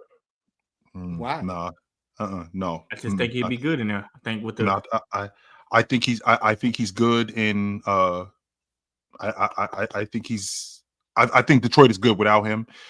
To be honest with you, Pat Riley is one of those guys who looks at Julius Randle like he could get Julius Randle to play. And well, he does have Bam. Bam plays the 5, Julius plays the 4. I think he could get, and we could get a third team involved, because it wouldn't be straight up like Jimmy for Bam. I mean, I'm Jimmy. I don't like that lineup at Bam at 5 and Julius at 4. I don't like that. That's a little bitty ass lineup. Yeah, 6'9", 6'9". I don't like Julius. You got Khalil Ware. Hell no. 6'9" and 6'9" is not a good. No. With that being said, to answer your question, Real, like I could see Pat Riley trying to figure something out with Julius Randle, and maybe getting him to play a little bit differently. That's just in the Eastern Conference alone now. And now in the West, there aren't many suitors for Julius Randle. If especially playoff teams like Sacramento and the Lakers and the Clippers. I mean, I think that they set it what they're doing. A team like Phoenix, I think that's a dumpster fire. Maybe Julius Randle could be better than Oso Iguodala at that 4 spot and 5 spot in Phoenix. I ain't gonna lie, that might be a good fit. Well, they already Oso Iguodala is pretty damn good, but Julius Randle can do that same thing and more. Well, they've already. I think that, to be honest with you, I think a lot of these guys, they do listen, because I mean, Phoenix has benched Nurkic.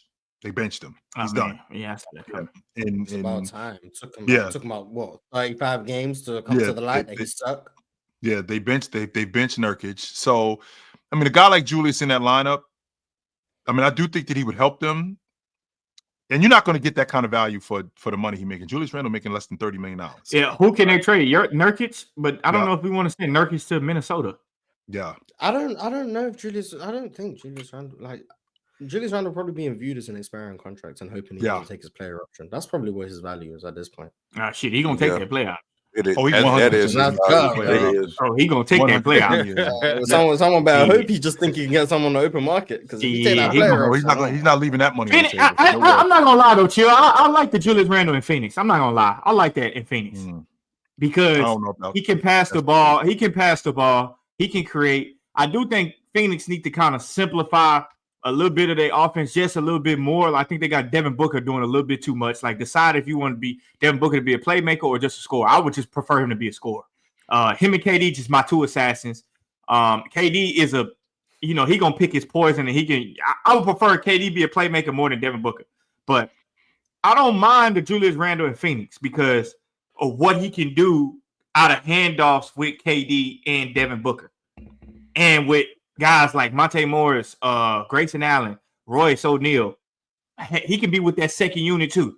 Not saying coming off the bench, but we can take him out of the lineup first and bring him back in first, like in that second quarter, and have him cook.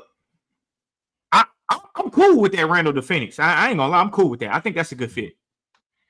Mars, I don't know about any Minnesota situations like Utah with Russell Westbrook for us, because I think they bought out his contract or something when we traded him over there. Is there a place where Julius Randle could get bought out and then a team could maybe sign him on a lesser deal? I'd have to look at the team-wide salaries to see who can afford that type of money. How much is Julius Randle making? 28 this year and 32, and I think his option is 32. The next Utah definitely it would have to be Detroit. And for the record, real talk, just so you know, I've been in the league for what? This is 11 years now. I've been in the league. 10 years, 11 years, 2014. Okay, so 11 years I've been in the league. I ain't eating none of that money. None of it. I need all my dough. So if you're talking about buying me out, one of two things is going on. You either going to write me a check for all of this dough, or I will be at work on Monday. I'm not going nowhere. Well, yeah, that's what buyout is. You get your money. It's just, you get all your money. Well, actually, no, you don't. You don't get all your money. In fact, the Knicks they had a problem. Whatever you negotiate, you get that. Once again, and that's not always all the dough. Sometimes a team will buy you out for less than what the contract is. That's what happened with Marbury. But that's what happened with Marbury. That's between them and the agents. But that's what I'm saying. It's whatever you negotiate. But they pay you your money over time. Like whatever you were getting, they pay it to you over time. But Detroit have the money to do it. I also think maybe Utah does as well. Utah always got the money to do it. They've done that shit. So Detroit and Utah will probably be the two options in terms of like a buyout situation with Julius. But I'm just like, those are the two guys. Julius Randle to me is he's not good enough to help a good team, in my opinion. And the way he plays is just in my opinion, it's detrimental. He's not a good example for young teams. Like he's not going to be a great veteran presence. He's not like you can't look up to what Julius Randle does. Not trying on defense, pout when he doesn't get the ball on offense. That's a bad example for your young players. So you can't just go help your young team. So he's put him in a Zach LaVine situation on a team that's not good but not terrible. Yeah, there you go. That's Julius Randle's situation.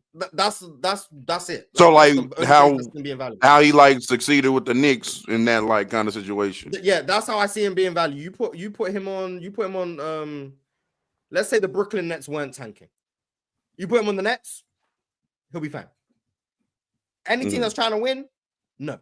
Any team that's trying to lose, trade Ben Simmons for Julius Randle because Ben Simmons is obviously trying to win. Ben already? Oh god. Okay. Yeah, all right, y'all. It was a couple more games last night, and in real talk, we need your top team. But before we get into that, the Warriors and the Raptors played last night.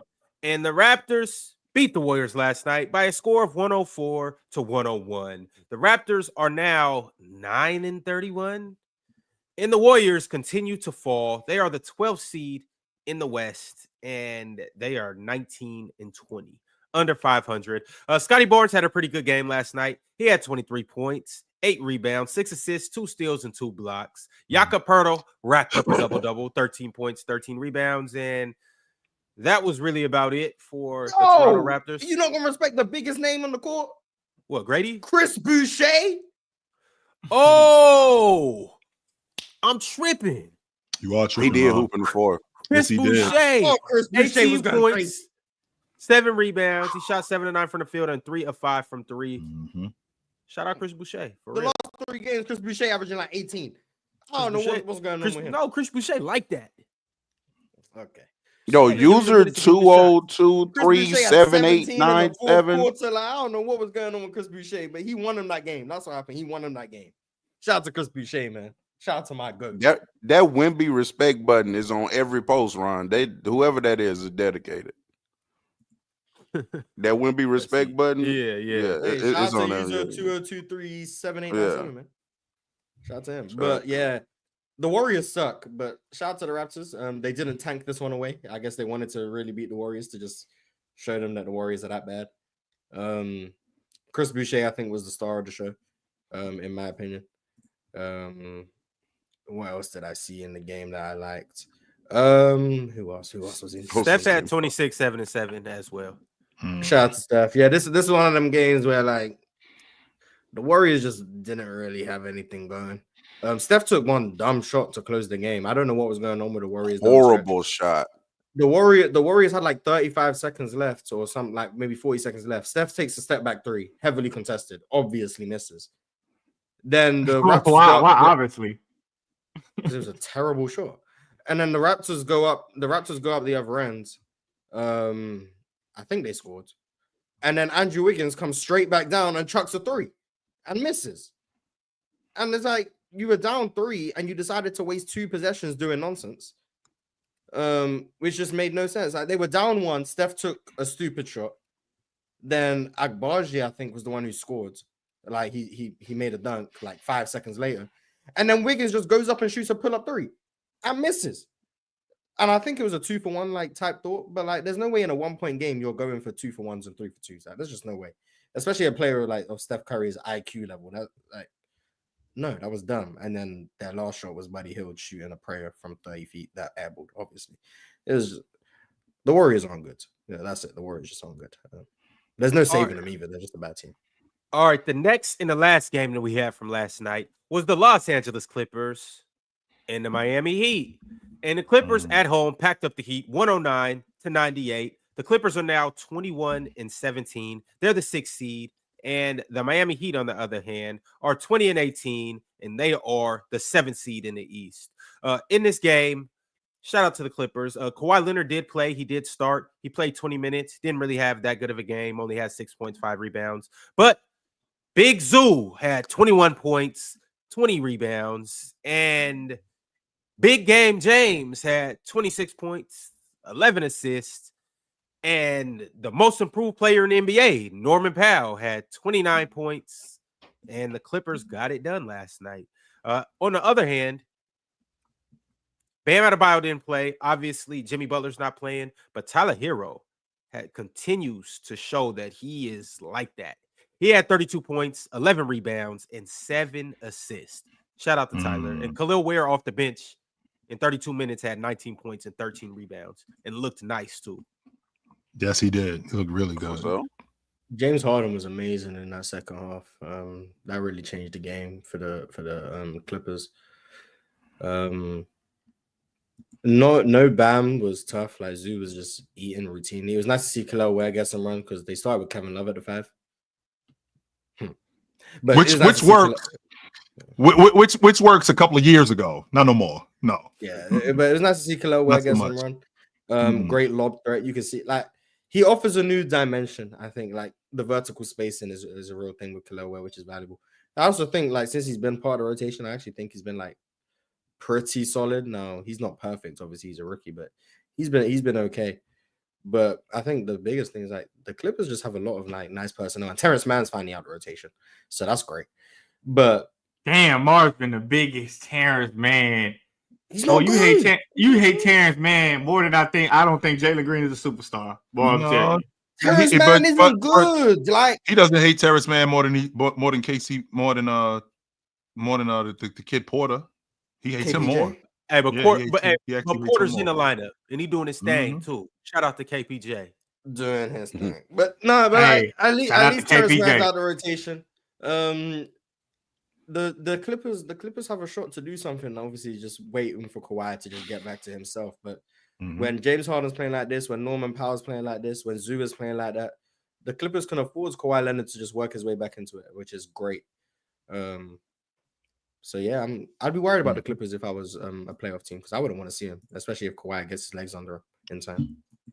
I also wanted to shout out Norman Powell, man. Just an example of like how talented the league is, and the player, finally gets his opportunity, later on in his career, and just really shows that he's really that good. Norman Powell has been a professional scorer for some years now, and now he's finally getting that starting position, and he's been great all season, and he showed that potential in that playoff run with Russell Westbrook when Kawhi and them was down, and he was getting like 40 in playoff games and stuff like that. So shout out Norman Powell, man. He's a damn good player. I got a super chat from the Macho Man Randy Savage 124. Macho Man said, I saw a tweet about Mugsy and I was wondering, who is the bigger unicorn, Victor or Mugsy? Also, will you guys ever do a top 10 defenders all time? I'm glad you said that, Macho. We're going to get to that here soon. All right. Thanks for throwing that on my list. We'll get to it real soon. Top 75 players in the NBA coming up real soon. Somebody asked for it, so we'll get it to you guys here pretty soon. But in the meantime, who's the bigger unicorn, y'all? Mugsy Bogues or Victor Wembanyama? It's not Victor. It's Mugsy. Mars, we got a dude this big who's got the best assist to turnover ratio in NBA history. He played 15 years in the NBA at barely over 5 feet tall. The league is going to be the league is about to be a bunch of Wembys in like the next 10 to 15 years. I don't think in my lifetime I'm ever going to see Mugsy again. Ever. Talk heavy. I didn't see anything like Mugsy before. I haven't seen anything like Mugsy since. Like I said, defender that he was, distributor that he was, playmaker that he was, at that small of a stature, at that size, and to be able to stick around the league for as long as he did and do what he did for as long as he did, and not just in the pros. I'm talking about in college too, Miles. I don't know if you noticed, but the year after he left Wake Forest, he's the all-time leading assist man in ACC history. And the ACC is a big-time league. I don't think that I'm ever going to see nobody like that again. And again, that dude is this You already big. did. Julian Newman. He just ain't I'm got sorry? his chance to get to the NBA yet. You already did. Julian Newman. He just ain't got his chance to get to the NBA yet. Julian Newman, who does he play for? Facts. He on his way to the NBA. Oh, you're He, live. he like 27 years old in college, and he on his way to the NBA. He is actually. Of course, there's that. I think NAIA, you can play no matter the age in NAIA. Yeah. Yo, but aside from that though, Mugsy Bogues was 5'3", y'all. Like, come on. I know Victor 7'5", but bro, to be 5'3" and do the things he did is incredible. Have you seen anything like that before he did it? I know I haven't, and I haven't seen anything like that. Well, no, he's the shortest player in NBA history, so of course no one's seen it. I mean, just off the probability alone, yeah, Mugsy is the bigger unicorn, because the chances of being 5'3" and making the NBA is crazy. Yeah, it's 1 in a billion, probably, literally. So it's Mugsy Bogues. Yeah, I don't think nobody else ever gonna be in the NBA at 5'3". I ain't gonna lie to you. Ever. I don't think that's never happening ever again. I guess, yeah. If unicorn is just defined by like what's more rare, then yeah, Mugsy Bogues. Yeah, you're never gonna see anything. What is unicorn defined by, Mars, in your estimation? Unless Mars make it to the NBA, Mars will be the first time we ever seen a player like him. Unicorn to me is just like more special. I don't know. Like that's how I always that's how I've understood it. But if it's like who's more rare, then yeah, Mugsy Bogues is more rare. So yeah, I agree with you guys if that's how you guys are going with it. But remember, Victor Wembanyama is not a unicorn. He's an alien.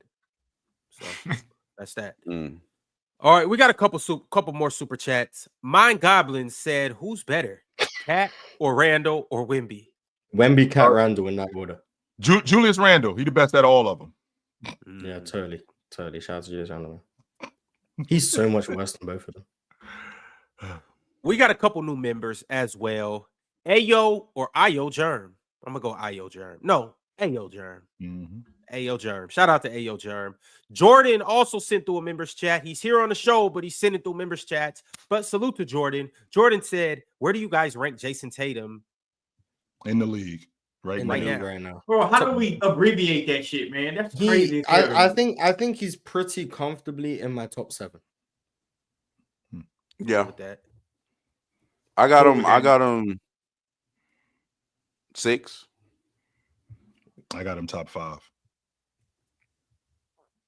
You got AD above him, right? I do.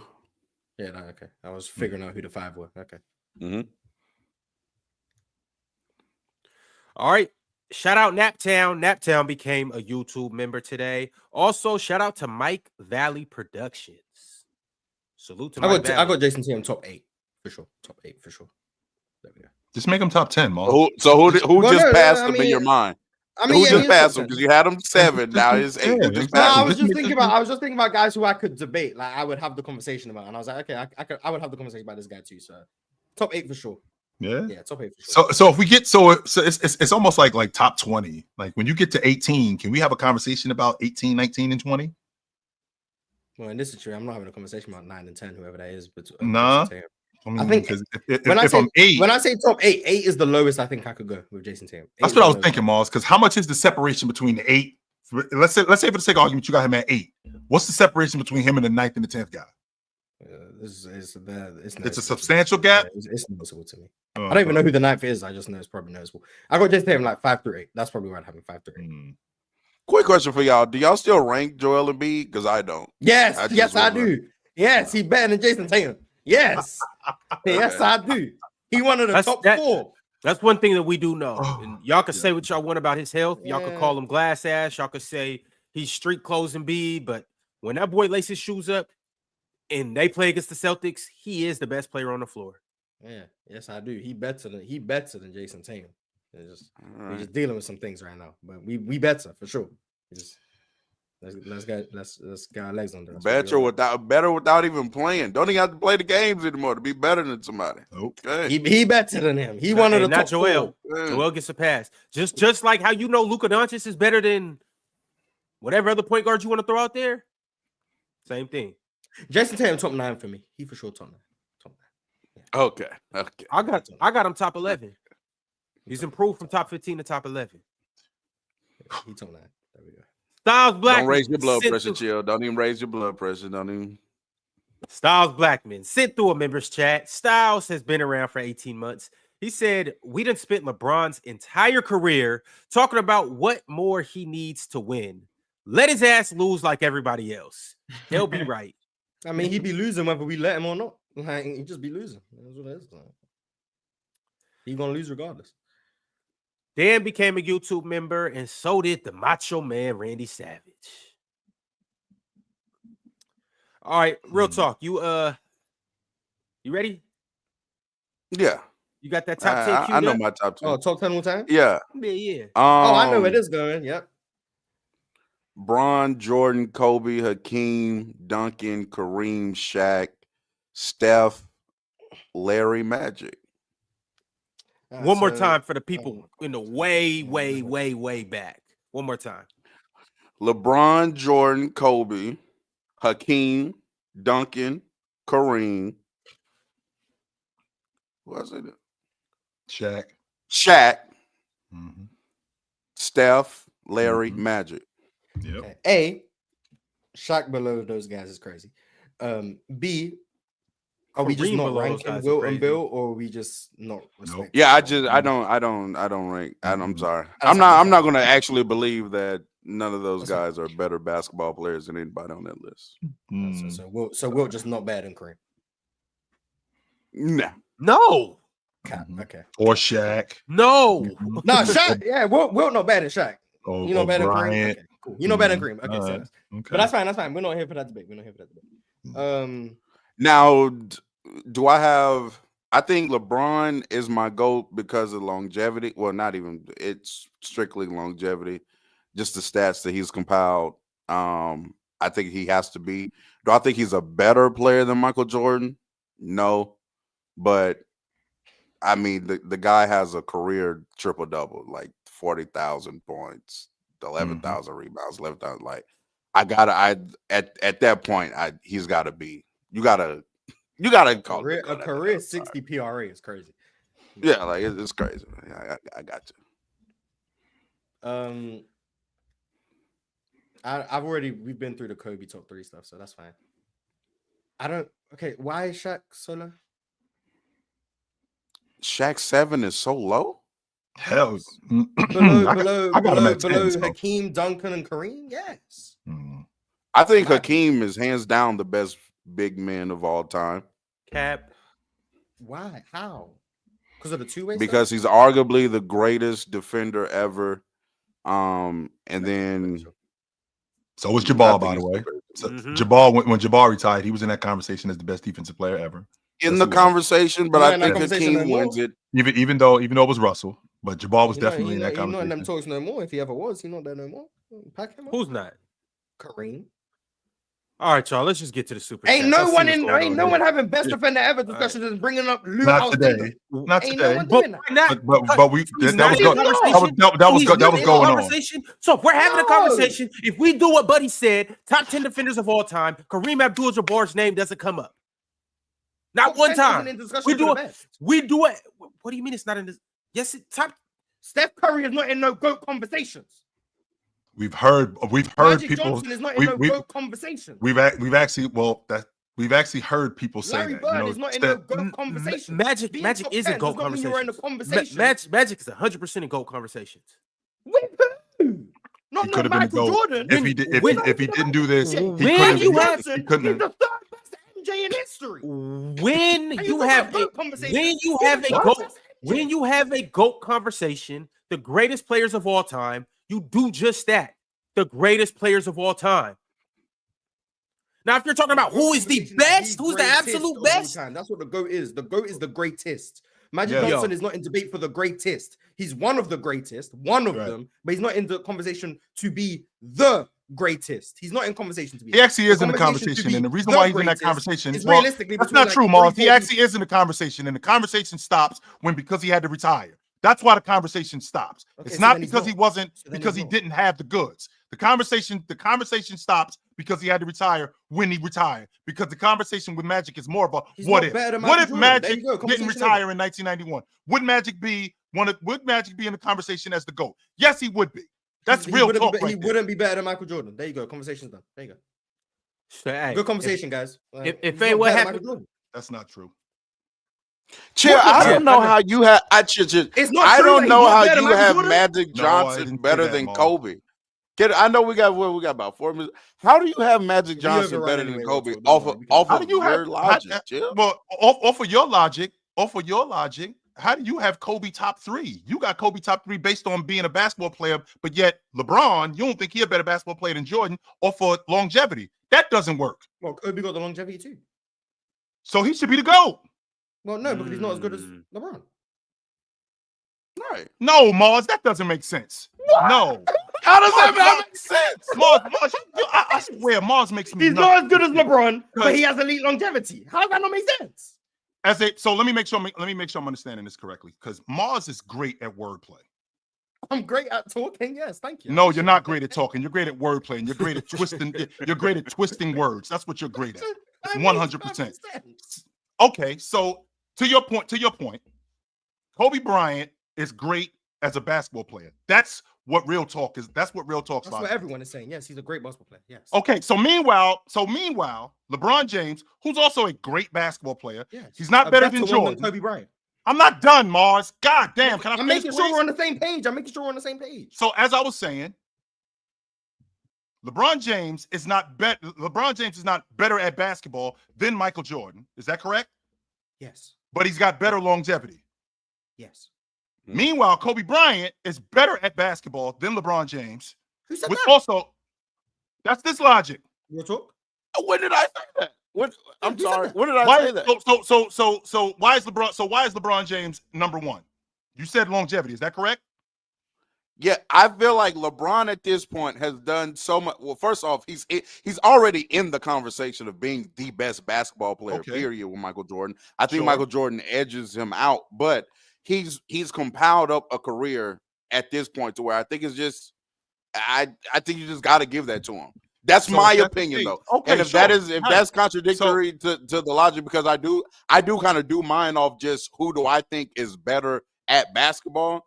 Right. So yeah, but LeBron is he's had a career to where I just think. And I'm assuming you're saying Michael Jordan and LeBron are somewhat close, even if you think MJ's better. Yeah, exactly. But the longevity is so wide of a gap. It's edging. Am I taking this marginally LeBron better player for less time? But Kobe's worse than LeBron. To real talk. Real talk thinks Kobe is worse than LeBron. So you don't think he's a better basketball player than him? No. But you do think that he's a better basketball player than all the rest of those other guys? Yes. I think LeBron, MJ, and Kobe are the best basketball players ever to touch the court. Yeah. I don't get how that was hypocritical.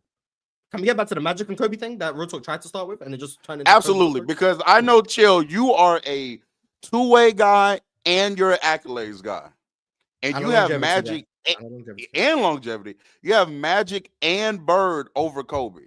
Now, I'm going to ask you: is the MVP award weighing so much over all the defensive teams Kobe has over Magic and Larry? Well, real talk, who was he guarding? I heard that, dumb man. I heard that, dumb. Hey, so I'm just asking, like, how does that make? I know you like two-way play. I know you like longevity. I know you like accolades. Kobe, in my opinion, has more accolades than Magic and Bird. But he has more championships. How does he not? Because he doesn't have more MVPs. So that's not more accolades right there. So no, he doesn't. That's one. That's a wait. That's one accolade though. But he doesn't have that. That's the point. Let's read that basketball reference. But I'm saying he has more. I love how you guys are pressing me. Let's do this. Kobe Bryant. To answer your question, real talk. So to answer your question, real talk. Just like Joker, just like Joker, Magic, Joker, Steph Curry, those guys are the exceptions on the offensive side of the ball. You got guys that are that good that the defense, I feel like that can go by the wayside because these guys are that good offensively. I feel like Magic is that much better of an offensive player than Kobe Bryant. I don't think he's a better player. I think he's that much of a better player than Kobe Bryant and how much he affected winning overall, because like we talked about with the accolades, how much he affected winning. That's why I think he's the separator between him. That's one of the reasons why I feel like he's. How is he affecting winning any day? Wait. I want to go through the accolades as well, though, because let's go through the accolades. Hold on for a second, real talk. Go. Okay. So I'll get because he played. Okay. It's gonna go to Kobe because he played longer. Sure. Okay. So I don't even think. I don't think another thing that you value. So yes, I do. Well, I'm going to do Kobe, for a long Larry time. Bird, Magic and was Magic. awesome. I'm going to 12 do years Kobe, he Larry played Bird, in the and NBA. Magic. So Kobe Bryant has 18 All-Star selections. Larry Bird has 12. Magic Johnson has 12. Sure. Okay. Kobe Bryant has 2 scoring titles. Larry Bird has none. And Magic Johnson has none. But he has 4 assist titles. That's what I did best. Kobe Bryant has 5 rings. Larry Bird has 3. Magic Johnson has 5 rings. Kobe Bryant has 2 finals MVPs. Larry Bird has 2 finals MVPs. Magic Johnson has 3. Okay. Kobe Bryant has 15 All-NBA teams. Larry Bird has 10. He played longer. Magic Johnson has, longevity. But wait. It's not just play long. You have to be good enough to make the All-NBA team for more years. He was elite longer too. It's not just played. Yeah, he was elite for a long time. It's not just he played long. And he has 2 All-NBA teams. So it's not just longevity. It's being great for a long time. Well, and 15, so was Bird. But keep going, Moss. Keep going. He has 15. They have 10. So five more times he was an All-NBA player while also being an All-Star 6 more times. Okay, Kobe Bryant has 12 all-defensive teams, 9 of which were first team. Magic Johnson has 0. Larry Bird has 3, none of which were first team. Okay. Kobe Bryant has 1 MVP. Larry Bird and Magic Johnson have 3. They all made the All-NBA top 75 team. And that's the extent of the accolades. So Kobe Bryant has the most All-NBA teams, the most All-Star teams, the most championships tied with Magic Johnson, and the most all-defensive teams by a factor of 200 million, and is better longevity-wise. What more do we need? It's because he didn't win the MVP over Steve Nash? Why do you keep saying Steve Nash? He didn't win the MVP. Because 06 is his biggest claim to the MVP. That's why. Well, he didn't win he didn't win the league MVP over LeBron James and Dirk Nowitzki. But Steve Nash won the award, so it wasn't. Yes, and Steve Nash beat out both LeBron James and Dirk Nowitzki. But anyway, that's neither here nor there. All right. So, to your point, for the time that Larry Bird played, and the time that Larry Bird played, in terms of him being elite, Larry Bird 7 times in 9 years finished 1 or 2 in league MVP votes. With Larry Bird finishing that high in league MVP votes, he was elite for that long a time. Larry Bird was an all-league defender. Now, all-league defensive teams, I care about that. Some people may think it's subjective. Phil Jackson didn't think that Kobe Bryant should have been on the all-league defensive team. I'm one of those people who doesn't agree with that. I do think he should have been, but that's neither here nor there. He did make the all-league defensive team. With that being said, Magic Johnson, first team All-NBA, 9 straight years. Larry Bird, first team All-NBA, 9 straight years. Larry Bird, 7 times in 9 years, 1-2 in league MVP votes. All around, I think he was a better player on offense. I think he did more than Kobe Bryant did on offense as a better player.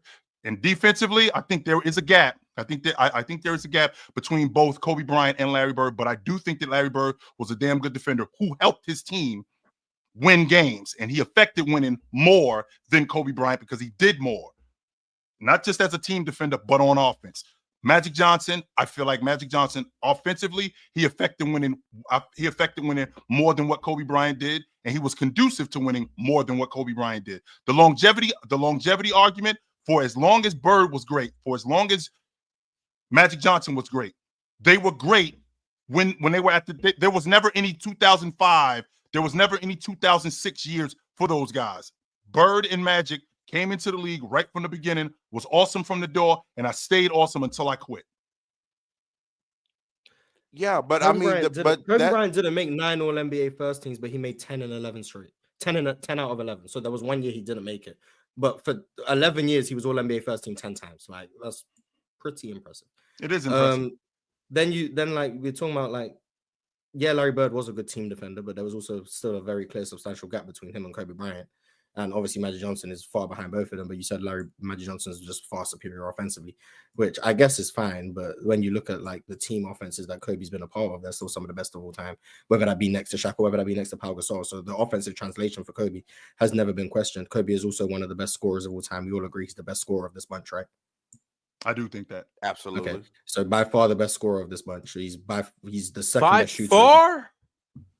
I think he's better. I think he's a better, but by far is a stretch. I think he's a better. Okay, he's better. Come He's on, better. Larry Bird as a scorer was like that. Bird was a Better, I'll give you. By far, I'm not going to go. He was a better scorer than. I'll give you that, right? But Kobe's the best. Sure. Okay, sure. I mean, it wasn't. You by got to far, factor sure. in efficiency and shit too. But yeah, sure. It wasn't by far. Sure. Okay, so we've got the fact that Kobe Bryant was an All-NBA first-team player for 10 out of 11 years. The 1 year he didn't make it was 2005, which was the year that he dealt with an injury to close the season. The Lakers obviously missed the playoffs.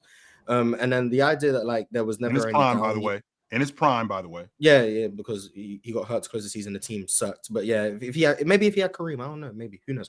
But like, yeah, the team wasn't great. But then I would just ask, like, okay, so then do we hold 81 against Magic Johnson because he got hurt and then lost in the first round to the Rockets, who were below 500? Is that against Magic Johnson's legacy? Like, yeah, they made the playoffs, but it was also in a much worse Western Conference. It was easier to make the playoffs back then.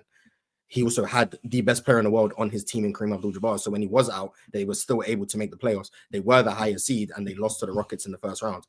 Does that not go against Magic Johnson? No, or is that doesn't. there The wasn't reason why, because I think number one, you're using two different things. Number one, you're talking about Kobe Bryant in 2005, which was in year 9. Magic was in year 2. You told me from the jump. That was your argument for Magic from the jump. Right. So now and he was awesome. No. You made the argument that Magic Johnson was great from the jump, but then he was great from the jump, but he got hurt. So which one is it? Either he was great from the jump, or he was great from the jump, but he got hurt. Then I can hold him to a great standard and expect something from him. And he was great. He made the All-NBA team. Then why did they lose to the Rockets in round 1? Why did they lose to the Rockets in round 1? Why did Magic Johnson airball a shot to go ahead in game 3? Why did that happen? Why was Magic Johnson missing free throws in the clutch? If he was so great, why is that happening? That's a blight on Magic Johnson. But because he's only in year 2, it doesn't get. And I could use the same. And I could use Magic Johnson was a great player, then I can bring up what happens as a rookie. The same way I can bring up that game 6 in the finals because he was a great player. Then I can bring up what happened in year 2. If you want to say Kobe Bryant missed the playoffs in his prime, but you're going to tell me Magic Johnson's prime started from the jump, then year 2 is part of his prime. It 100% that's the same. And you can't tell me he was great from the jump and then tell me when he fails in year 2 that he was only in year 2. That's double talk. You can't do that. That's not double talk. No, that's exactly because what that is. It's not, Mars. Because what you're doing is you're putting two things that don't matter. You're talking about Magic Johnson being awesome in year 2, which he was, by the way, made the All-Star team. He got hurt that year, but also Kobe Bryant in year 9. Those are the two guys that you're comparing. That doesn't work. Now, if you want to compare Magic Johnson in year 9 to Kobe Bryant in year 9, that works. Magic Johnson in year 2, he was awesome. He just got hurt. And in the playoffs, they lost to an inferior team. But just like they lost to an inferior team, I could use the same argument with Kobe Bryant, who was in year 10, who was up 3-1, and his team should have advanced in the playoffs. They lose. How many times has Magic Johnson blown a 3-1 lead? Never. That's never happened to him in his career. And that's fine. And these are fair criticisms. And Magic Johnson has 1984 in the finals. Like, there's fair criticism. That's fine. Sure. My point is, if the argument for Magic Johnson stems from how great he was offensively, and B, how great he was from the jump until he left, then we have to be able to apply great standards to him in year 1 and year 2. Because if the argument is he was great from day 1, we can't then, when I criticize what he was doing in the early years, say he was only early on in his career. Because then you're taking away from part of the argument of how great he was from the jump. And then it's also disingenuous because you're saying, well, Magic Johnson was great from the jump until he left.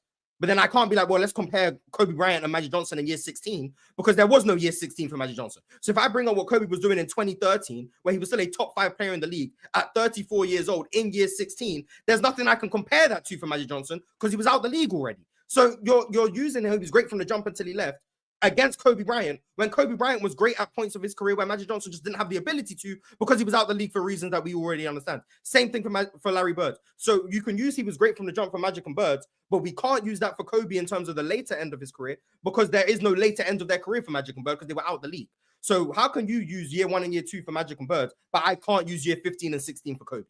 How is that fair? Use, well, it's not. It is fair. Let me tell you why, Mark. Because you didn't use those. You used year 9 when Magic Johnson was still playing in year 9. That's the difference. Used a bunch of difference. Years. No, you didn't. You used 2005. I used 10 All NBA first teams in 11 years. That includes 2013. And Magic was still in the league in year 10. He was still in the league in year was 11. That's fair enough. Was he in the league? And that's why you can't use that. That's not fair. Fair. That's like saying, oh, well, we can't use the last 7 years of LeBron's career because MJ only played 15. Yeah. That would be stupid. No, because it's a credit to someone that they can be great for so long. I can't be like, well, we have to equalize and say everyone plays the same amount of years. That would be disingenuous because some people are great for longer. Kobe Bryant was great for longer. That's a testament to him, the same way it's a testament to Kareem, the same way it's a testament to LeBron James. I can't be like, well, Magic and Bird only played 11 years. So to make it fair, I have to only use Kobe's first 11 years. That would be disingenuous. And even if I wanted to, I could just use the whole prime of Kobe from 2000 to 2013. That's 13 years at an All-NBA level the whole time with 12 All-NBA first teams in that time and still say those 13 years stack up with the whole of Magic Johnson. 5 chips. 5 chips also, he won 5 championships. He made 12 All-NBA defensive teams, or 11, because 99 11, All-NBA 11. Okay, so I'll say 11 All-NBA defensive teams, so I don't know for sure. 11 All-NBA defensive teams, 5 championships, 2 finals MVPs, 10 All-NBA first teams, which is more than Magic Johnson and Larry Bird both made. He still did just as much in that time frame, not to mention the amount of time he had before and after that. Like, Larry Bird and Magic Johnson, their lack of longevity is not something that I can take away from Kobe to balance the playing field. The fact that Kobe has that longevity is a part of his argument. I can't remove it to make it fair for them. It's unfortunate that Magic Johnson had to leave the league. It's unfortunate that Larry Bird had back problems. But I'm not going to then hold it against Kobe and say, well, they didn't have those years, so Kobe's years don't count. That's disingenuous. Because then I would ask you, why do we praise LeBron James's longevity? Why don't we cut off LeBron James's career at year 15 and say Michael Jordan's first 15 versus LeBron's first 15? The last 7 years don't count. That championship he won in the bubble doesn't count. That 2018 title run doesn't count. Take all of those things out. It doesn't count. All we have is from 2003 to 2017. What did LeBron do? Compare that to Michael Jordan. Or even worse, take off Michael Jordan's Wizards years and say 13 years. All we have is 2003 to 2016 LeBron versus MJ. Why do we include the last 9 years of LeBron's career? Is that not relevant because MJ didn't get to play all of those years? No, that would be stupid. So why are we doing it for Kobe Bryant? Kobe Bryant was great for long. Be that as it may, Kobe Bryant's 10-year stretch is not just shitting on Magic Johnson's. In fact, I'm not saying that you said it is. I'm making this point. I'm not countering anything. I'm just saying their 10-year stretches, Magic from, what was it, 79 and 80 to 89, 90, and Kobe, whatever you want to say, Kobe in 2001 and Kobe in 11, they're eerily similar. They're neck and neck. They're neck and neck. And yeah, Kobe does have the extra years. You got to give him that. But Magic at his top 10 years compared to Kobe's top 10 years, I'm flip a coin for me. The issue, I'm like flip a coin. I don't. That's the issue. The other one has an extra 5 years. The issue that we're talking about here is in longevity. Magic didn't play long enough to actually have this. Now, don't get me wrong. He did play long enough. Like, yeah, he did. He played in the 80s, dog. No, chill, right quick. Ron, the problem that we're having with Mars is like 11 years. It is. But my thing is, like, he didn't have the advanced medicine and technology that Kobe had. Hold on. Wait though. Hold on. No, because I'm saying two things. I'm saying two things. Obviously, you have what happened. You have the AIDS thing, but also too, like Magic's play start. And I'm using this for Larry Bird too with his back. Yeah. Both of them. They both started declining. They both. Yeah, for sure. But I'm saying even when he came back in all of that. But I'm saying like, but I'm saying like they both didn't have the practices that Kobe had to extend their longevity like that. So I'm saying like for what they did in the 80s to have an impressive 10, 11-year run the way that they did from beginning to end, from the start to the finish line, that shit was impressive. Crazy. The way they came in the league dominating and exited dominating too, that's impressive. I agree. Go ahead, Joe. No, I agree, but I need to comment on this effect on winning because I also don't quite understand that point either. Because the Lakers weren't winning anything, even with Shaq, when he had Nick the Quick Van Exel and Eddie Jones. They were winning regular season games. They weren't winning championships, not until Kobe emerged. They played 1 year and then when together. Kobe emerged, you said what? They played 1 year together. I'm saying They won 58 games, didn't they? Yeah, 58, but 61. okay. 60 games, too. With Kobe, Shaq won close to 58 games or something around there, and they lost. Yeah, they were winning championships though. I know, When I Kobe, get that. I get that, but I'm saying like if you can't say that if they played 1 or 2 seasons together, if they wouldn't have switched up that formula and Shaq would have played with Eddie Jones and Nick the Quick. No, they're not Kobe. I'm not saying that Eddie Jones would have turned in what Kobe did. They get a ring or 2. That's how good Eddie Jones and Nick the Quick was. How do we know? Wait. How do we just know that when Shaq hasn't won a ring without a top 3 shooting guard of all time? I'm saying I think they get a ring together. How do we know that? Shaq hasn't won a ring without a top 3 shooting guard of all time. Eddie Jones didn't win anything without Eddie Kobe. Jones was that good. With Kobe, and then he went in Miami and got carried by D Wade in the finals. Playing with Penny, he didn't win. Playing with Eddie, he didn't win. Playing with Nick, he didn't win. I just want to get back to what we playing with who else? Outside of Kobe, we're kind of getting away from the point, but we definitely can't call it hypothetical effect especially when all the evidence points to Shaq needing elite, like top tier, tier 1 S tier guards play to win, not Nick Van Exel guard. Nick and Eddie at that moment in time, one of the best backcourts in the NBA. I agree. They were a great in 1 year they had like 4 guys do not win without elite talent. I have such a difficult time with this bullshit about Kobe Bryant was just carrying teams. Then why does Kobe always get taxed for playing with elite talent? It's not that he doesn't get. It's not that he gets taxed. He was playing with damn good players, and that Laker team was together for a long time. On top of that, Pau Gasol was an elite player.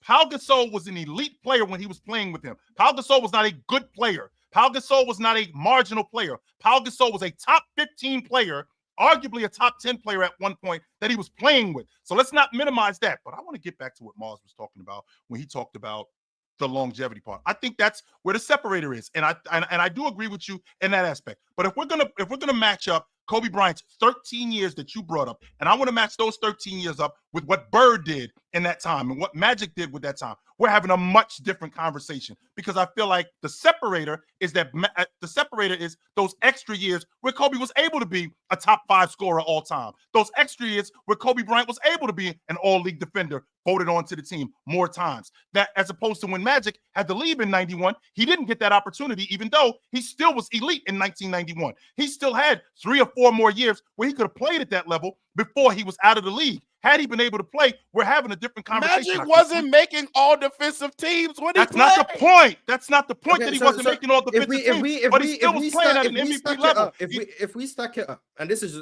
pure box score, and we're going to have to go off accolades, because unfortunately I can't go through all the way in the eye test with 5 minutes. Kobe Bryant from 2000 to 2013, 1,000 games played. This is a 13-season stretch.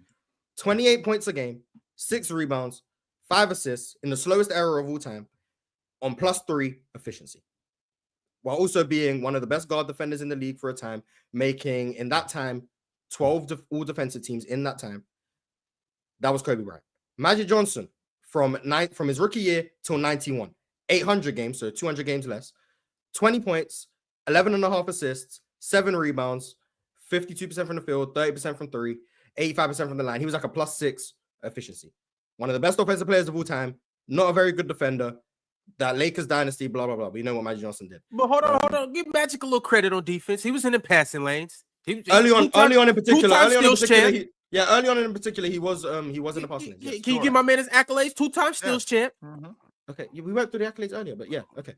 And then Larry Bird, his 10 years before he started really declining in 91, 92. He averaged 25, 10 rebounds, 6 assists, 50, 37, 88. He was like a +5 in the regular season. I could go do the playoff stats if you want. Just let me know. And we went through all of Larry Bird's accolades.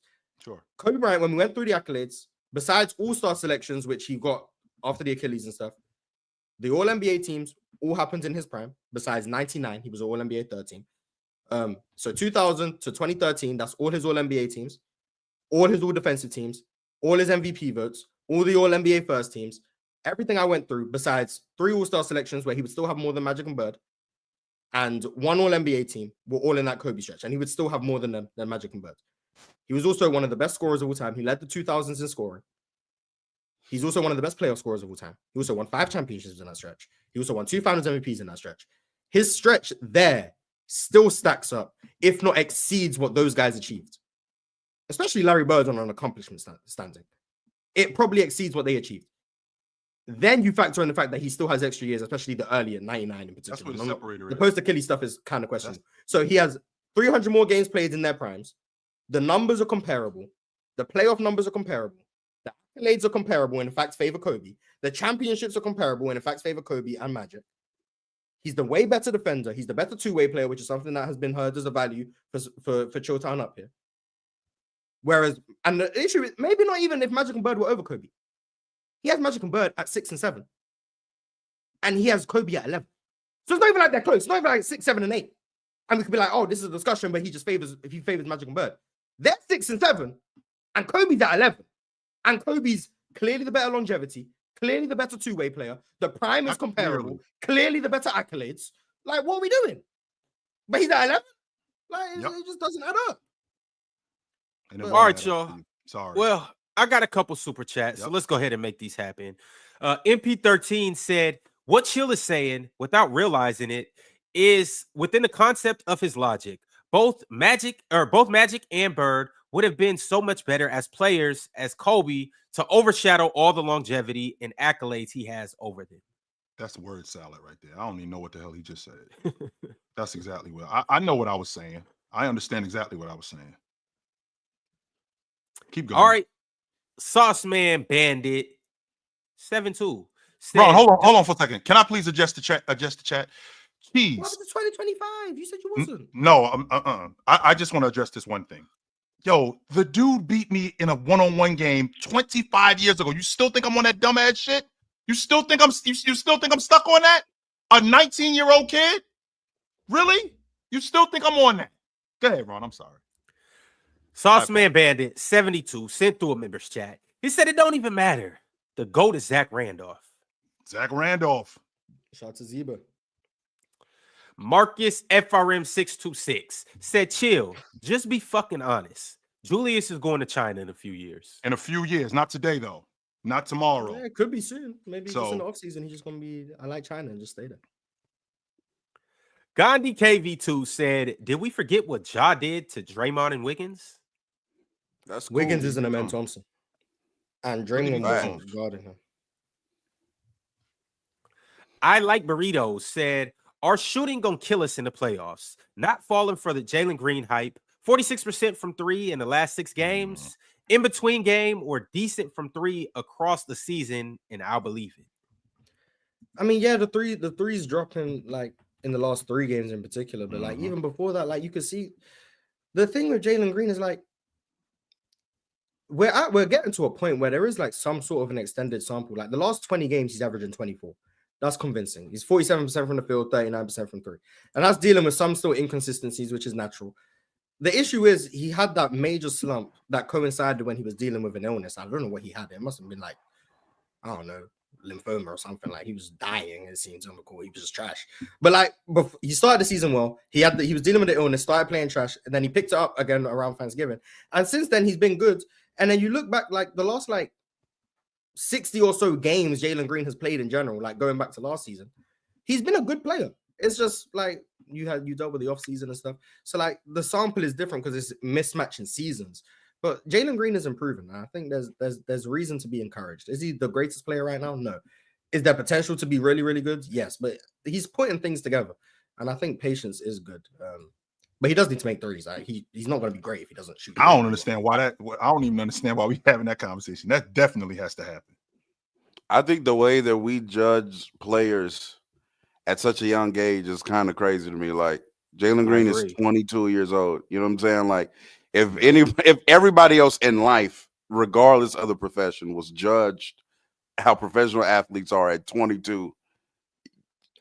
Have you seen the company he's in, like as a young scorer, like young scoring guard? Like he has like more 30-point games than Kobe or something like that. He's in 30-point games. He's like above Kobe, and I think he's gonna pass T-Mac soon for like most 30-point games under 23. He's gonna be like 3rd all time behind Devin Booker and Ant. In 40-point games under 23, I think he's 6th. And then if you look at it in terms of like the efficiency and stuff, I went through this last year. It's even got better now since then. He's one of like in terms of like 30-point games on like 65% true shooting at his age and stuff. He's like top 5 in like all of these categories. Like The highs are very apparent. It's just about being able to unlock it consistently. But he'll be fine, I think. Context Clues said thoughts on Stephon Castle's game last night. Also, how good do you think he can be defensively? He can be one of the best guard defenders in the league. I think his athleticism was great against the Lakers team, where when you switch and everything, you get mismatches, and he's able to just get to the rim and like collapse defenses and kick out. He's also a very good passer. I like Stephon Castle. I think him, Devin Vassell, Jeremy Sohan, and Wemby is like their core four right now, and then whoever they draft this year. But I like the future in San Antonio, and I like Stephon Castle as a part of it. Oh, Ron, you was absolutely right about that. I remember the episode where they were talking about the defensive personnel that Wemby and AD have as far as the roster, and that showed mightily that the Spurs' defensive help is way better than AD's. Thank you, Real Talk. That's why I'm gonna get you up here a little more. They got two positive keep these guys in check. They got two positive defenders, but sure, okay. And I didn't know Stephon Castle was that athletic. Like I knew he was that, but Stephon, that's a real athlete. Julius Irvin, not Dr. J, but Julius Irvin said, my boy Cade whooping ass and taking names against folks' favorite players. He gets zero mention in the mainstream media, but he coming for his respect. Believe that. Every time I say the league needs to start promoting its young talent and stop holding on to the corpse of LeBron and Steph, I'm wrong. Like, there's so much talent in the league. If the league promoted teams like the Pistons and the Rockets and the Grizzlies and the Magic, people would watch them if they did a good job promoting it. Like, there's so much talent in the league. Hunter sent through a super chat. He said Kobe definitely the weirdest player to rank all time. His longevity and accolades scream top 3 to 5 player ever, but it could be argued he doesn't have a top 10 peak ever. I find it very interesting. I mean, the eye test also says he's probably the most skilled player ever too. But sure. Yeah, like so you got the pure eye test guys, like the Hezzy Tween guys. Ball don't stop. Kobe's a top 3 player ever because of the skill and all of that. Then you got the accolades. So the accolade merchants. Kobe's a top 5 player because of that. The 5 rings, the All-NBA team, the longevity, blah blah blah.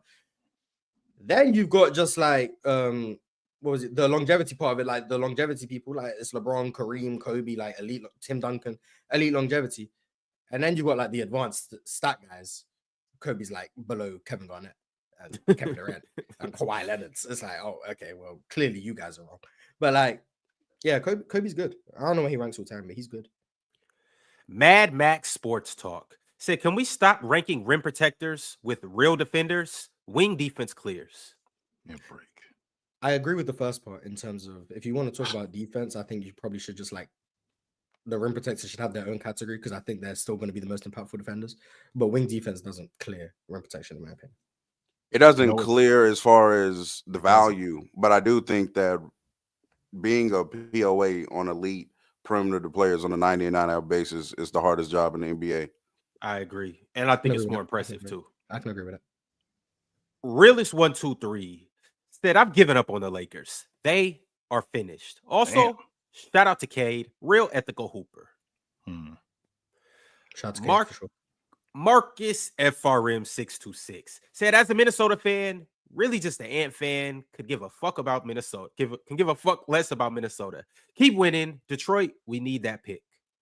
Oh, Minnesota have Detroit's pick? I guess so. Oh, nice. Didn't know that.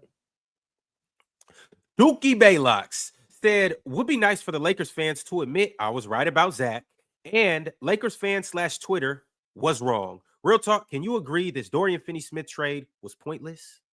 It was not pointless. Good move. I still like that move that the Lakers did to get DFS.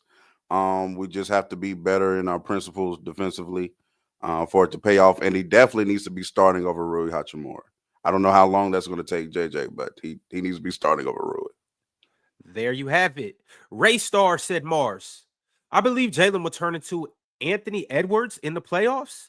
And if he does that, it's curtains for the West. Rockets to the Western Conference Finals, easy. If Jalen Green's jumper is going, I think the Rockets could beat a lot of teams in the playoffs. Like he's like we said this last week. He's the X factor. If Jalen Green is on one of them stretches where his jumper falling and he playing at a high level, it's gonna be tough to beat Houston. But if he's playing at the level he played at in November when he was dealing with the illness, they're going to lose in the first round in 2 games. So it depends on how Jalen plays. Ray Starr said, what is Anthony Edwards' 3-point percentage and attempts? I know it's high as hell right now. And right now, Currently, not all time. He is a top 5 shooter today. 42% on 10 threes a game. My shout out Eli. Still nice as hell. He had a question, and I do want to ask y'all: is he having the best non-Steph Curry shooting year ever right now? Would you say? For 3-point shooting? How many attempts? 10. No, how many in total? Has he shot more than Zach? On the season, I'd assume so. Yeah, he's taking more per game than Zach. So yeah, he's shot more than Zach. Yeah. 10 on 42 and the type of threes we know he's taking. The best non-Steph season. I mean, Damon, what was it? 2020 or 2020? 20. Damon 23 20. had a great season. Damon 21 had a great season. Damon 2020 had a great season. I'd assume it's one of them Dame seasons. I'd also argue like 2019 James Harden. This year, I'd argue Peyton Pritchard's having a hell of a shooting year. I don't know. I'll have the conversation, I guess, like 3-point shooting. But I don't know that for sure. Shout out Ant. Fink Jones said, chill in the back, nailing the shoe dupes and doo-wops while Ron cracking sour notes too close to the mic. Dub background singer. Background singers are necessary, man. Facts. Abdi got sauce 1. Said Jenkins sat Ja and Jaren at the same time in the fourth quarter. The Rockets then went on an 11-2 run. Jenkins to the Grizz, what Bickerstaff is to the Cavs. Y'all were rolling when that happened, and he always sits Ja in the beginning of the fourth. So that's just not true. It's not like he did that. He did that just right then. No, that's always happening. That's his rotation. Grizzlies fans don't appear to like Taylor Jenkins. Apparently not. Even though it's the teams in the West that's better than them, but and they've been decimated by injury. This is Taylor Jenkins' fault. It's not. No, it's not. Mavs, Clay, Kyrie. Said Kyrie's on the way back. Luka shooting in the gym. We about to have another strong finish by All-Star break, just like last year, with the best bench in the league. I still think they're the second best team in the West. I don't think it's. We said it last year. Mars said it last year before the playoffs started. What can happen to the Mavericks in the first round, Mars? They can either lose in the first round or go to the finals. And what happened? They went to the finals. They went to the NBA championship. So yeah. I mean, it happens. MP13 said Randle has some of the worst body language when things don't go his way that I've ever seen. The minute things don't go his way, he checks out. It's sad. I'm so sick of this fucking. Reading Julius Randle. Damn. Enough Some about people Julius want to watch the Randle, man. Like, some people want to watch the Timberwolves, and Julius Randle just out there just taking away screen time. But like, apparently, reading back like Julius Randle's like draft report and stuff, like apparently this is a problem for him at Kentucky. It's always been like this. So, always. When he came into the league, when he was at Kentucky, when he came into the league, when he was with the Lakers, he's had bad body language. That's always been him. But he's also for his career, almost a 20-10 guy. Gandhi KV2 said Magic with defense. Talking about Amen Thompson. And elite athleticism. Yep, facts. Rod said real talk. Real talk praises Big Vooch and K today. You're a Vucevic guy? Wow. I may, if he's always next to AD or Vando, Vucevic guy. Yeah. Okay. So you're just trying to get him on the Lakers. I see. Okay. Yeah. 3-man weave said a Source defense last night, 1 through 5, was great as well. Yeah, he could be one of the best defenders in the league. Like I was about to say that. Can we have two brothers on the all-league defensive team? Has that ever happened in NBA history? It's a matter of when. I don't think it's ever happened. I think that's ever happened before. I think they'll be the first. Question about them too. Can they be the best brother duo in the league history as far as like both players being very good? Because I know like the Curry, Steph and Steph, but Steph carries. Seth is such a fall off. You got the Holiday brothers, like Drew's here, and then like Aaron and the other one, Justin I think, is kind of like a fall off. But like, Robin Lopez was decent for a while. Yeah, that's a good one. That's a good one. Neek and Gerald Wilkins were pretty good too. Yeah. Oh, the Gasol brothers. Yeah. Are they the best? I also, not to hate on the men, I also do think there is going to be like a clear gap between who's the better player. I already think there is. I think so too. I think there is going to be a clear gap, but I do think Asar is going to be like a perennial all defensive candidate. So They can be. hadn't even thought I don't about think they'd be power that. Marc Gasol, though, but Yeah, I do it was think the they Soul can be. Brothers. Yeah. Fint Jones said Amen will be ripping Wemby for years in the Southwest Division. The Spurs Rockets match are gonna be good. Rod said, Jordan, you are not smart. Stop talking hoops, please. I don't think you need to be smart to talk basketball. Kareem New NYK 2001 said, why we never talk about defensive fit? MDKBB? Mars don't know basketball. Mm. Well, like I said, I wasn't talking about just LaVine's fit on the Lakers. I was talking about his fit just in the league, just on teams.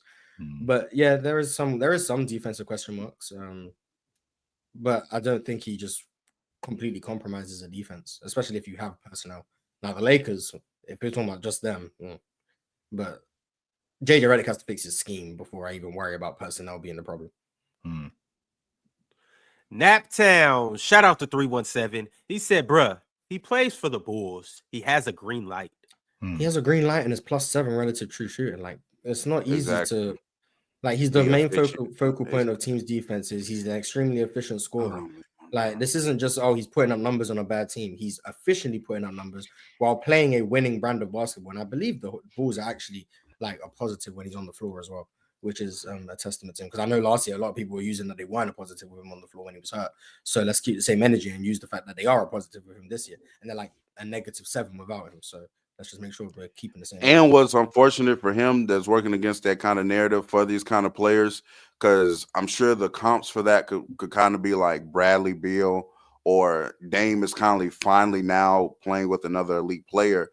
But both of those players were no longer in their prime, like by the time that they got to better situations. So like people can bring up, oh, Bradley Beal's averaging 30 on Washington, but now like what is he doing in Phoenix? Now he's coming off the bench. But my argument to that would be like, well, Bradley Beal isn't in his prime anymore.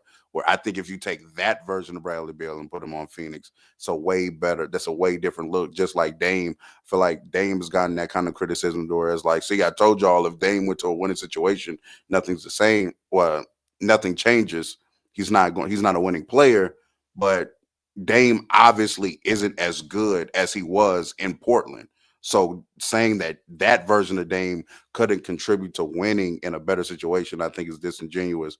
So now guys like Zach LaVine, who are very good in lesser situations, are kind of getting this tag where, oh, if they go somewhere else, you know, maybe they don't contribute to winning and they're just putting up empty stats in a bad situation. But LaVine is still in his prime. So I think that'll be different.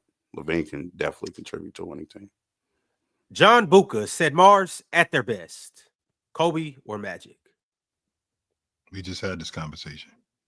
Well, no, I was just questioning your logic. It wasn't my logic. I don't rank off accolades or any of the stuff you do. So I was just challenging your beliefs, not my own beliefs. Because the accolades mean nothing to me. So at their best, probably Michael Beasley. There you go. Kareem NYK 2001 said, shout out to Chill, Jordan, Ron, and even a snow emoji, Snow bunny bunny. emoji, Snow bunny and an up, ox snow bunny emoji. Mm-hmm. All right. Shout out to those 3 emojis. Oh, Dubs Ox like Bestie. putting milk in his coffee? Yes. Loves it. Loves it. No, he loves putting coffee in his milk. Don't get those twisted. Switch those two around. Mm-hmm. Dubs Bestie said, Marzo. Yo, Marzo. And then Chill winky emoji. I don't know if that's towards Chill or I don't know if he's saying Marzo Chill winky emoji. But you like that you like that UK dental hygiene? Look at my teeth, man. Come on, man. Yeah. Fire. And last but not least, the last super chat of the day is from the greatest. Greatest said, get him, Marshall. Just came to say KB824. The mama's the That's goat. your name? No, it's Mario. Well, the Mario, but Mario. Nah, Marshall is allegedly, yeah. Oh, That's what I thought it was. Okay. I've known Mars almost over. I've known Mars for a couple of years now, and I only know him as Mars, but I thought it was Marshall. Yeah, Marshall's so. Marshall sounds like no one's gonna call me Marshall. My name Mars. So like, yeah. That's All what right, it is. y'all. It's been a good ass episode. We will be Working back way tomorrow. overtime. Working way Facts, overtime Ron, I need today. to get paid double for this. This is crazy. Working way overtime today. Ron, host the show, man. Host the You're show. right. You're right. Hey, but Working overtime way was fire, overtime though. today. Hey, Nah, you it guys was. are welcome. You guys are Nah. welcome. We gave y'all a Shout good out to overtime. Yes. We'll be back Way tomorrow. overtime And today. tomorrow we got to get down to the bottom of this. We will do a Wemby versus AD versus tomorrow, and we'll discuss who is better right now in the NBA at this point of their careers. Until then, y'all like the video, subscribe, download PrizePicks, and we'll see you tomorrow. Later. Absolutely, guys. Eve. Later.